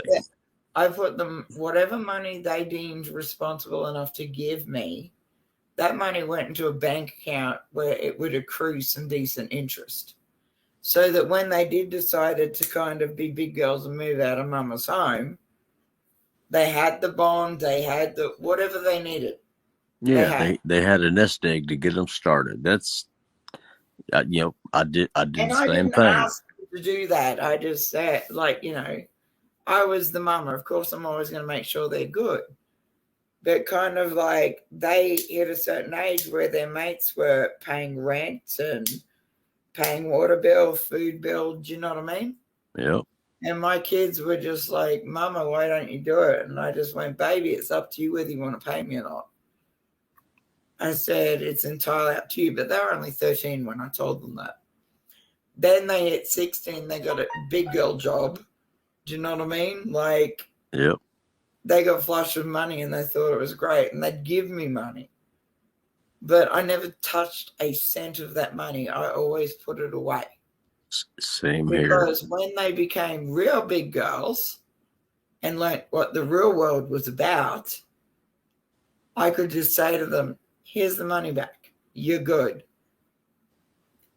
And to this day, if they're short on rent or whatever, they pay me back. When I pay it, they're just like, because COVID kind of fucked them up, because one's a beautician that does, my eldest, she does hair, makeup, and nails, pedicures, the whole lot, right? So, of course, with COVID, that kind of fucked her up because her clientele list went down because they could only admit so many people at the time. Yeah. Whereas my youngest, excuse me, my youngest is a marine biologist. And you all right? Sorry, she's still hit it again. Fucking be a mate. No, but she's like, she kind of flipped out the first time because she rang me one day and said, Mama, the boat's broken. What do I do? Can you get your mates together to sort of like help us out here? Because they go and check shark nets. Do you know what I mean? They go and tag dugongs, the whole lot. Yeah. So I said, absolutely, I got you. Because she knew that, like, I've got sort of second cousins and shit that are all like, I grew up around trawlers, bikies, and fucking, nightmares people. But a lot of them are kind of in the money. And so I said, absolutely, baby, I got you. I'll see you then. And this is a place you meet us. Now, I'm very, how do I put this? No filter, but also like if I see an animal in distress, I'm like there. I don't give a fuck what sort of animal it is. So 2 of the big yachts came out and I'm like, look down and this juvenile fucking great white is stuck in a shark net. I didn't even think. I kind of just jumped over the side, but you're supposed to do it a certain way. I didn't know that was a thing, but I kind of like jumped over and gave 0 fucks and I tried to help it out. It broke me that I couldn't save it in time because they've got to continuously move to survive. This poor animal would be in distress for hours, obviously. Well, but if they're not swimming, they're not breathing. Exactly. So this poor thing was so wound up in it and shit, and I didn't think when I jumped in. I came back to my youngest child treating me like I was 2 and telling me the fuck off. I mean, like, I'm standing there and I'm feeling like 2 inches tall because my youngest, who's all of 5 feet, is telling me off and how terrified I made her and how dare I do that, etc., etc. Like, she's giving me life lessons and I'm just sitting there going, well, I feel kind of fucked up right now. Do you know what I mean? She was just like 100 for Mama, I love you. But, bruh, that was some fucked up shit. Don't do that again. You could have got yourself killed. Yeah, well, you scared her. And I know I scared her, and that's the day that I kind of stood back and went, oh, shit. Do you know what I mean? I've got to kind of register the fact that her feelings are valid. Because I've always been the mama that they never saw the violent side of. They never saw the bad side of me. Like, I've always kept that away from them because of the way I grew up. I never wanted to grow up the way I grew up. The way I grew up was great for me, but I wanted my kids to grow up in an environment where they could do, say, be anything they wanted, and I didn't want them kind of caught up in the whole bullshit. I can totally relate. But they also know if I tell mama she about to go fucking crack ass on people, she about to kill someone. See, yeah, all my kids are grown. They never saw that. That I call it the crazy redneck side. Yeah. But once they got grown, a lot of my friends started telling them stories about back in the day. Of course, they would PG it. You know, they wouldn't. You know, like they left the out way I a grew lot up. of the stuff. Yeah. And they had a hard time believing it. That's not my dad. I cannot picture him No, exactly. being like that. I said, that's exactly what I wanted. Like, they grew up in an environment where bikers, etc., would turn up, but they'd not have their patches. Most of the dudes I trusted 100. But guess what? When it came push to shove at the end of the night, they would be sleeping in a tent. They wouldn't be in my house anywhere near my kids because I grew up in an environment that I did, but there were kind of pedos involved in that. So my kids, like after their father, never, ever, ever saw me date a dude, be with a dude like that, ever. They saw me as a single mom because I never had a male all the time around them like that because I never I put my shit aside. I want to make sure they grew up in a safe environment. I want to make sure they grew up where they never had to fear a dude touching them like that. That's what good parents do. So I kind of at the end of the night would lock everything up. And I'd always have a portaloo on the back of the property. So the dudes had portaloo, visiting rights. But they understood that. They never got offended. Because I just said, look, it's a thing. You're going to sleep in the tents. You know what I mean? These are guys that are professors and stuff for universities in New South Wales and stuff like that. But they understood that with me, there was a barrier. And the barrier was my 2 kids would never wake up to a strange male in the house ever. Well, when you got kids, especially daughters. My husband, that was it. I never had a man around like that. If I wanted to fuck a dude, I'd go and fuck them on my own time while they were at school and shit. And then I'd leave. I'd be done. I'm good. And my kids never, ever, ever had to fear coming home to a strange dude in the house or waking up to a strange man in the house. That would never happen on my watch. Well, you know, when you have kids, you have to change your life, especially if you have girls. And yeah, I went out of my way to make sure my girls. I had some great friends that they weren't pedos or anything, but several of them were just drunks, and they would get stupid and belligerent. And when my girls were little, that they were not allowed at my house.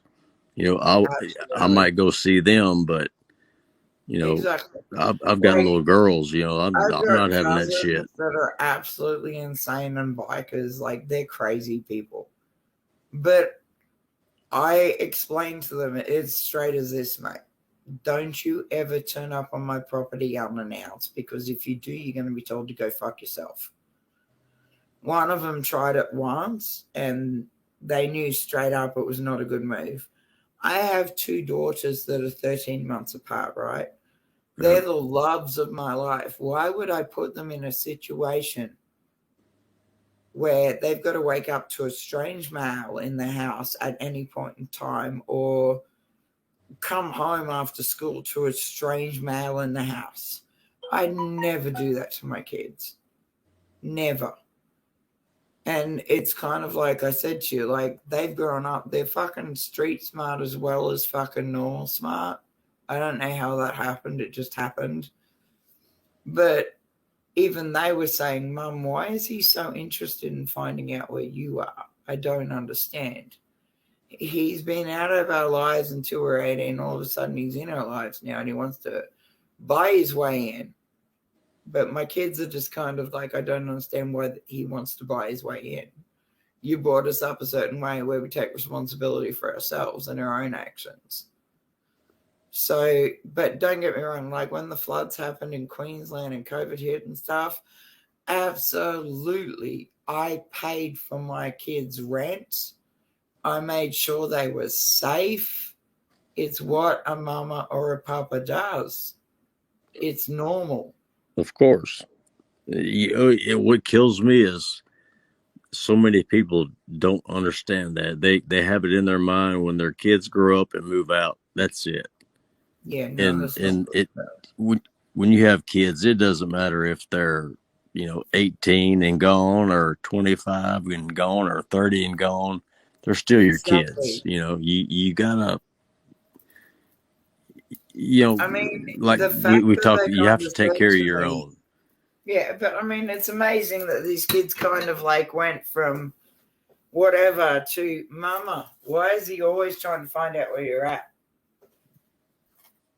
They didn't understand that. They were just like, we don't get that at all. Like, he's not fought for us in any way, shape, or form for what?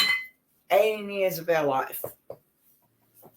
Now he's part of our life, and all he's got is an interest in you. We're so confused. And I've gone, it's okay, baby. It is what it is. I got you. And they're just like, but Mama, why is he always trying to work out where you're at? And I just went, it is what it is, baby. It's fine. Just ignore him and just keep going.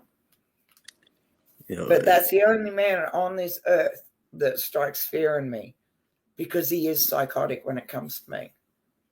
Absolutely psychotic. I hope you got a gun. Bruh. Front and back door got a machete as well. There you go. I don't play. But like, it's just interesting to sit back and watch my kids. They're just like, Mama, why is he so interested where you're at? Like, I FaceTimed my youngest the other day, and I could hear him in the background. And my baby's like, I've got to go, Mama. And I went, okay, baby. And it was left at that. And then she's SMS'd me later going, Mum, we just got into a fight over the fact that I wouldn't tell him where you're at. Well, and again, if they haven't figured out why, believe me, it won't take them long. No, I know that. That's why I kind of like, I stay out of it. It's kind of like, he's just dumb sometimes. Just ignore him. And I've played it off because I don't want them to ever realize that their father is an extremely fucking dangerous man to be around, because I know he'd never hurt them. But he's got no problem with hurting me. They're like the mother of his children. So my kids are like, Mum, we don't understand. But when COVID hit, the floods hit and shit, right? Where was he then? He still had contact with them, but he gave them nothing. Well, He was up in the north end of fucking Queensland living his life. And I'm not a jealous person. It's just kind of like, okay, you're only in these kids' lives when it suits you, fine. They'll figure it out for themselves because I raised them to be smart. Like, trust and believe, if he could get a hold of me and get his hands on me, he'd probably kill me, chop me up, and bury me in multiple places, because he just can't accept no's no. Seriously, my marriage to him lasted a year and I was done. I was like, no, I'm good. But my youngest was an unplanned baby, I'll put it politely. Well, all of mine were. No, I mean, like, I was not cooperative in the making of this baby, if you get my drift. Yeah, I definitely get your drift. Yeah. Yeah. My meaning was But I had a completely lot of different. people judging me on that too, and I'm like, I'm sorry, you got me confused with somebody who gives a fuck what you think about me. Bruh, not the one for that. But don't get me wrong, doesn't stop me 1,000% from loving my children to death. I really will. But my kids get mad at me when I pay their rent and make sure they're all good because they just don't like, they'll figure it out. They just go, no, we'll figure it out. Don't you dare, sort of thing. So I've had to work out, because like I said, it's really hard being the strong one all the time, but I've had to work out with lawyers and shit a way that the money goes to them, and it's kind of like, oh, this is your inheritance for the month. Do you know what I mean? Because otherwise they wouldn't accept it. From me, they would lose their minds because they are very strong, independent young girls. Do you know what I mean? Well, that's Like, what trust you and want. believe, they're very street smart as well. Try and surprise one of my daughters. She will fucking kill you on sight. She's insane. Both of them are very, yeah. Like, okay, I'll give you an example, right? I didn't like one of the boyfriends, and I told the boyfriend, guess what? She absolutely loves when you jump out of her and go boo. He jumped out and went boo. She kicked him in the nuts, straight punched him, and put him on the ground. And I went, and he's like, your mama told me you'd love it. And she's like, Mom. And I went, what? I don't like him. It's fine. That road blood in her came out. And both of them burst out laughing. Like, one time they were actually fighting with each other, and I was sitting on the porch kind of like watching them because they've hit like probably about 14, 15, I think. I can't remember the exact age, but around that. And again, dude I didn't like was sitting next to me. And I sat there and going, oh, this is going to be fun. So they were going at each other, and no matter how mad they got at each other, they never ever put hands on each other. They'd throw shit left, right, and center, but never at each other. And I couldn't be prouder because of that. I know that sounds weird, but these days, these kids, mate. But they were both very passionate kids. And this kid sitting next to me is going, I'm going to go and I went, yeah, you go and do you. So he's turned around to my eldest and gone, yeah, I totally agree. She's a bitch. My eldest has turned around and punched this cunt so hard and knocked him out. And she stood over him when he came to and just went, only I'm allowed to talk to my sister like that. Do you know what I mean? I've raised them a certain way, so they're very staunch. They can be fighting like hellcats together. But the second someone else steps in or the second something else is going on in their lives, they're there for each other 100. They give zero fucks. They'll forget everything that's going on and they'll protect each other. I can totally relate. I had two younger brothers. Yeah. We were all pretty close together, and we used to fight. I mean, just flat out brawl, and that was okay. Absolutely. But by God, if somebody else put a hand on one of my brothers, it was I was gonna clean their plow. It was, I'm gonna kill you now. Just kiss your parents goodbye. Yep, I can do it, but you can't. Simple as that. But it's bummed me out the day. I'm gonna admit, I kind of expected her to get riled up about it, but I never thought she'd just turn around and knock this kid out. I'm sorry, I couldn't have been a more proud of mama at the time because I was just kind of sitting back going, yeah, that'll teach her. Because, like, since they could walk, I'd had them in all different sorts of martial arts, different sorts of protective courses, right up until they were, like, 17. I had them not, but, like, the one thing I always taught them was your get-out-of-jail-free card from getting into a fight is your feet. Turn and run. if you're cornered and have no other choice, then use the skills you've been given and taught. Yeah. So I've not raised stupid kids, but I've not raised them in an environment that I grew up in. I never wanted that for any kid after that, because it took me a while to realize that the way I grew up was kind of fucked up. Don't get me wrong. I talk to these dudes all the time. Like, they're professors. They're fucking smart-ass people. They just happen to belong to a certain crew of people as well. Yeah. But at the same time, I know what these dudes are capable of. I've seen it. And on that level alone, I never wanted my kids to have to deal with that. Ever. So, yeah, my mates had turned up on their bikes all the time, but I'd always tell them things like, top of the hill, cut your bike out, so, you know, you're not upsetting the elderly neighbors, because where I lived at the time, I had a lot of, like, retired neighbors and shit, you know what I mean? They were elderly. Yeah. And they'd respect that. They get at the top of the hill, they cut their engines out, and they just coast into my house. Not a problem. Way out the back, not a problem.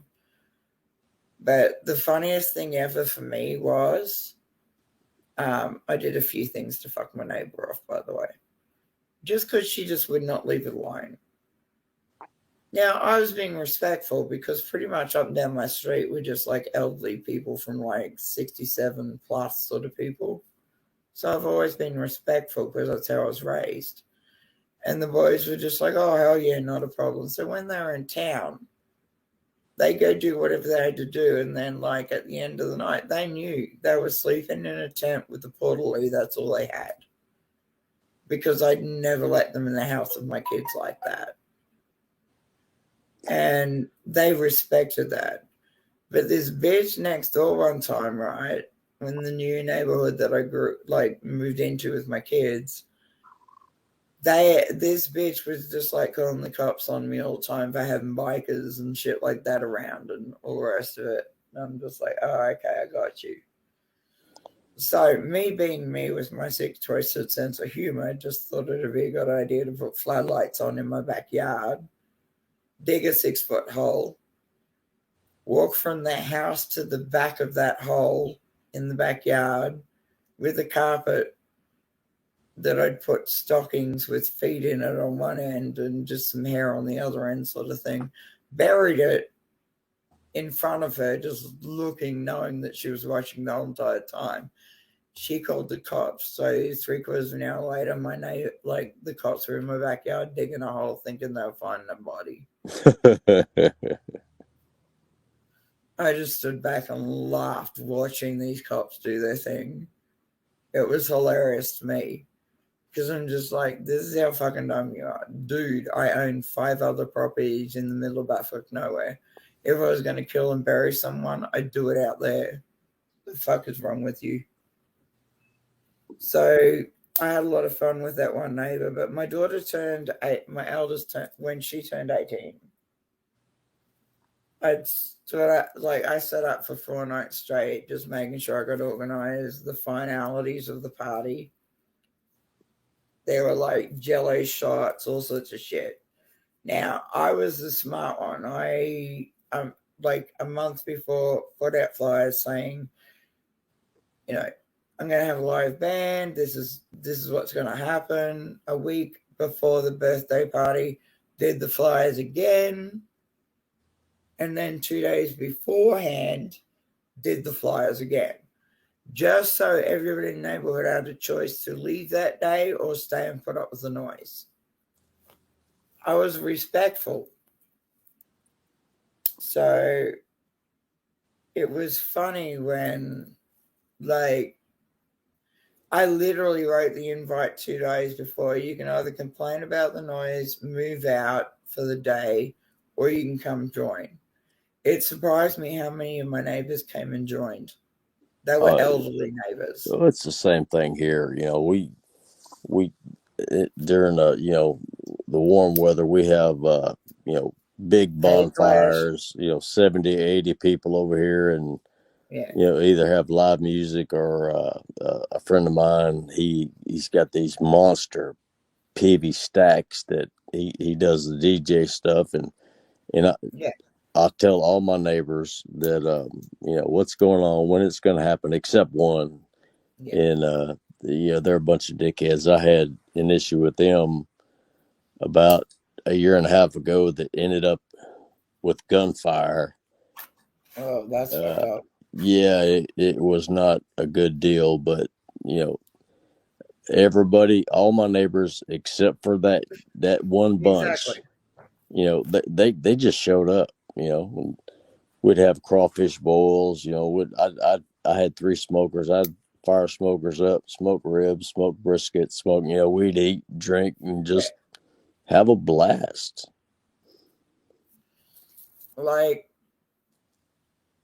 for my daughter's 18th, I had sumo outfits so everybody could sumo wrestle. I had a giant ass trampoline. I'd like to see that. What? I said I would like to see that. It was hilarious. I had a giant ass jumping castle. I had like a giant ass trampoline. I made sure there was just fun for everyone. But my daughters, when they put the sumo outfits on, just cracked me the fuck up because they took out all the guys. 0 fucks given. My daughters were just crashing the dudes that were band members that I'd hired to play for the day. So it was great. And like, I'd actually rung each and every parent and said, look, your kid's 17 and 3/4. I'm not going to be able to watch these kids all day and all night because guess what? I've made over 1,000 jello shots. I'm good. Do you know what I mean? It's kind of like, bro, I can't.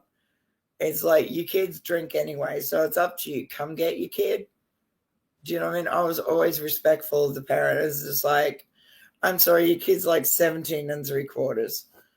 There's going to be alcohol at this party. I can't watch them all the time, so it's up to you whether you come to collect them or you're okay with them getting trashed on the day. I was very clear. And it was great because those parents were just like, yeah, we know our kids drink. We'd rather they drink around you because we know how protective you are. So the kids were sucking back fucking vodka jello shots. And I'd never seen kids get so sick so quickly. It cracked me the fuck up. I was done. I was like dying. And they had to go and use the portaloo to spew in. It was great. I know it sounds bad, but to me it was just like, that'll fucking teach you. Hey, you want to dance, you got to pay the piper sometimes. Oh, absolutely. And my daughter's like, Mum, my mate's in the toilet throwing up. And I went, they'll teach them, just let them go. And my babies are just like, my eldest was like, taking back a few Jägermeisters. She could stand her ground, mate. It surprised me. But like, she rang me one night when she was 17 and she just said to me, like, she texted me, sorry, first. And she goes, Mum, I don't want to come home tonight. I'm just going to hang here for the night and I'll come back tomorrow. Do you know what I mean? Yep. And I've texted her and gone, how drunk are you right now? She's like, Mama, I'm not drunk. And I went, oh, okay. So you won't mind if I call you? She's like, don't. Then I've called her and I've gone, I would rather you and your mates come back to the house and drink than be in a stranger's apartment and drink. Do you know what I mean? It's just kind of like you've got at that point in time, you've kind of got she was 17 and 3/4. At that level, like if she was just turned 17, hell no, would not have even let it happen. But at 17 and 3/4, I'd rather her drink home with her friends than be going over to a mate of hers, which I found out later had at least 12 adults, males, that were there for the wrong sorts of reasons. Screw that. So everybody thought I was the cool parent, but they were just like, my kids were like, oh, hell no, don't push that. Mum will kill you. So I had that sort of, my kids knew Do you know what I mean? Yeah. They knew there's a limit to the shit I'll put up with. They knew there's a limit. But I always respected other parents enough to call them and say, look, if you don't want your kid getting drunk, you shouldn't let your kid stay here on that particular day and night because it's an 18th birthday party. I've had 3 metal bands. Do you know what I mean? Shit's about to get wild, and I can't keep an eye on these kids because I never drank around my kids or nothing. And like when I started doing jello shots, my kids are looking at me going, Mom, what? You can't drink. You don't drink. And it's like, watch me. But the bands I hired just happened to be kind of relatives as well, which kind of helped. But the funniest thing was the next morning, like we had all the elderly neighbors like out and about. They came over. And one of the wives went home and she's come back the next morning and she's knocked on my door and she goes, have you seen my husband? And I said, last time I checked, he was playing bass with one of the boys. They got a little too drunk and high. And he's probably sleeping in one of the wheelbarrows I've provided. And she just kind of looked at me and going, what? I said, he's probably in a wheelbarrow at the back. I hate to kind of break it to you, but it's kind of like mobile. It's kind of like it was easy for me to wheelbarrow the drunks up the road and into their own vans for the night so they could sleep. And she just like looked at me and I thought she was judging me and being mad, but I was just like, okay, I'm not going to get involved in this. I'll happily wheelbarrow your husband home. I said, which one out of the 5 is your husband? And she just looked at me and burst out laughing. She goes, that one, I got you. So I've walked him all the way up the driveway, across the road and gone 4 houses up and wheelbarrowed him out the back so he could make it up the back stairs to go to bed. And all I got from those neighbors was thank you cards because they said, my husband, I've never seen my husband so happy in his life. And I'm like, I don't know how to take that because at some point in the night, the girls just got frisky and just started showing their titties. So I don't know whether that's a good thing or not for you, but okay. So when my youngest hit 18, it was kind of in the same, it was exactly the same sort of situation as far as that went. And it was funny because like I woke up the next morning, I was like, God damn, I'm tired sort of thing. Because but I'm just like, okay, how many men are left in wheelbarrows? So I've gone out the back and this woman had already started wheelbarrowing her husband home. Yeah, that's when you know you had a party. But you know you're good when your elderly neighbors are just like, give us some Jaeger, I'm good. I never drank around my kids until my eldest hit 18. And I was like, yeah, hell yeah, I'm going to have a few drinks with you, but I'm going to be the responsible adult as well. But it was funny because all the, like, as the kids were growing up in that neighborhood, right, they were what we called latchkey kids, which meant Mama and Dad had worked fucking hard to make sure they were good. But at the same time, these kids were going home to nothing sort of thing and having to wait 2 or 3 hours to be with their parents. So I kind of made a deal with each and every one of the parents in my street and just went, look, if you're looking for your kid, generally at mine, they're probably in a tractor wheel, rolling each other down the street. Or, do you know what I mean? Just harmless fun, like kid stuff. Yep. And all of those parents were just like, I don't know how you do it. And I just went simple. I work from home. Like, because I'm an artist, I can do street art, I can do tattoos. Having all the neighborhood kids turn up, they were always like, there's lasagna, there's fucking pot roast, there's whatever you need, you just eat. And all of those kids were just like, your mom's so cool. And my kids go, yeah, piss her off and see what happens. Yeah. My second oldest daughter, she was about 3. And I came home from work poured me a glass of bourbon, sit down in my chair, was just trying to chill out. Yeah. From the stress of, working a 24-hour shift on ambulance service. That sucks when you're working that hard. And usually I drank iced tea. And she was little. She would always, they would all always grab my glass, have a sip of tea.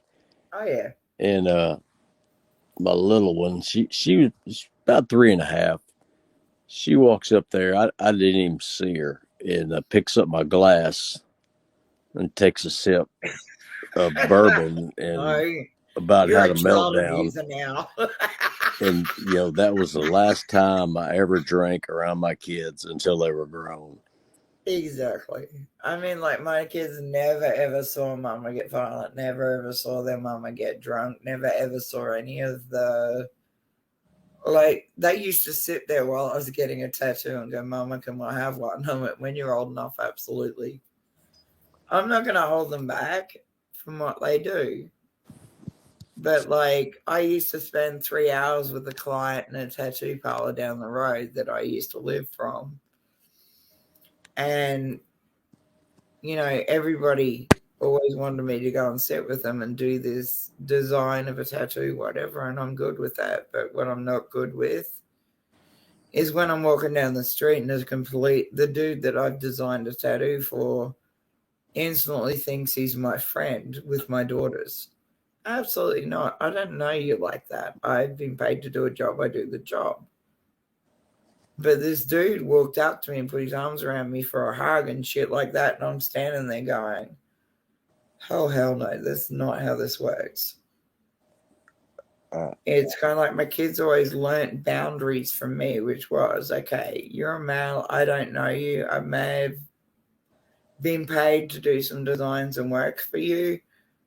But that's business. That's not friendship. Well, see, So that's the thing. The difference. The key word there is boundaries. Parents these days, they want to be their kid's best friend. They don't want to be parents. They want to be like their best friend, their big buddies. There's a dude in Norwegia, right? In Norway, sorry. He's Norwegian. He identifies as a disabled woman in a wheelchair. Why? And it made the news. And then the funny thing was, I'm sorry, I probably shouldn't laugh, but 3 weeks later, there was a dude that identified as a deer, and it was hunting season, and he got shot. And that's what you call karma right there. But like, why would you? He goes, I feel like I've like been born the wrong sex the entire life, and I've always had this thing where I wanted to be a disabled woman in a wheelchair. Well, I feel like an attack helicopter sometimes. You don't see me jumping out of trees trying to fucking fly. If you and I would ever say, okay, I feel like a homicidal maniac, please respect my pronouns, we'd be fucking dumb. That pronoun shit, that just chaps. I know it's the totally non-PC thing to say, but that just chaps my ass. Do you have any idea how many gay sites I've been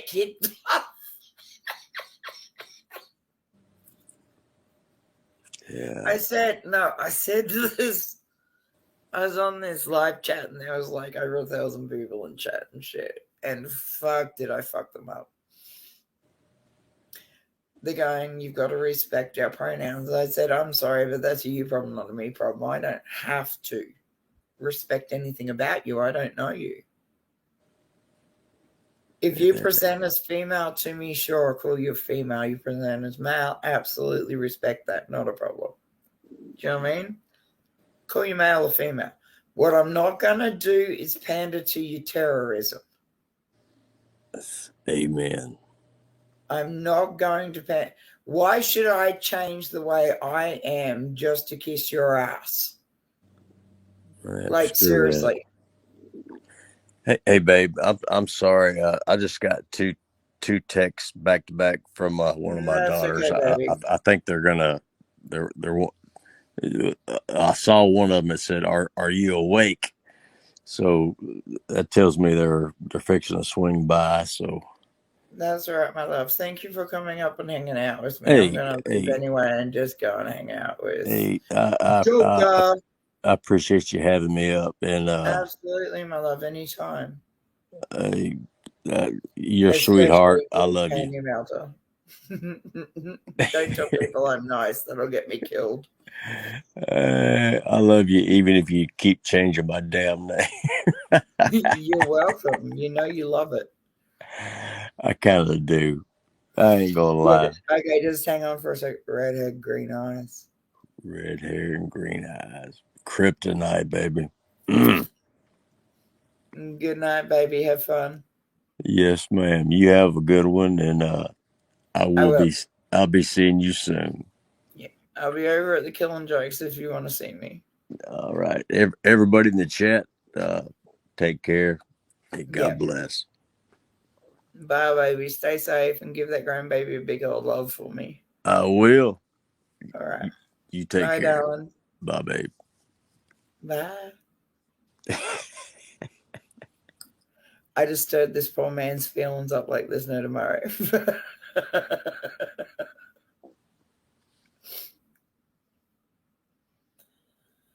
Okay, bye guys. If you're not over at the Killing Jokes, just I'm trying to find his links so that y'all don't have to be kind of like working out where he's at. Hang on a second. I'll find the guy. Just so y'all can follow him. I'm generally a co-host to a lot of people, but he owes me one, so I'm kind of like co-hosting for him. So I'm just kind of trying to work out his exact channel for you. Just give me a sec.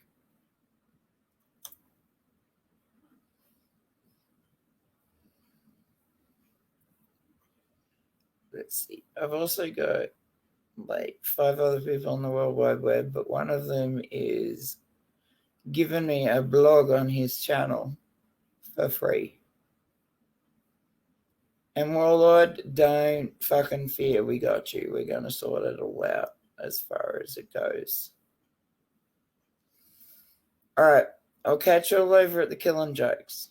Please go and see him. He's a pirate radio station on YouTube. He's a fantastic guy. And he's just, yeah. He's just one of us. All right. Love you. See you over there.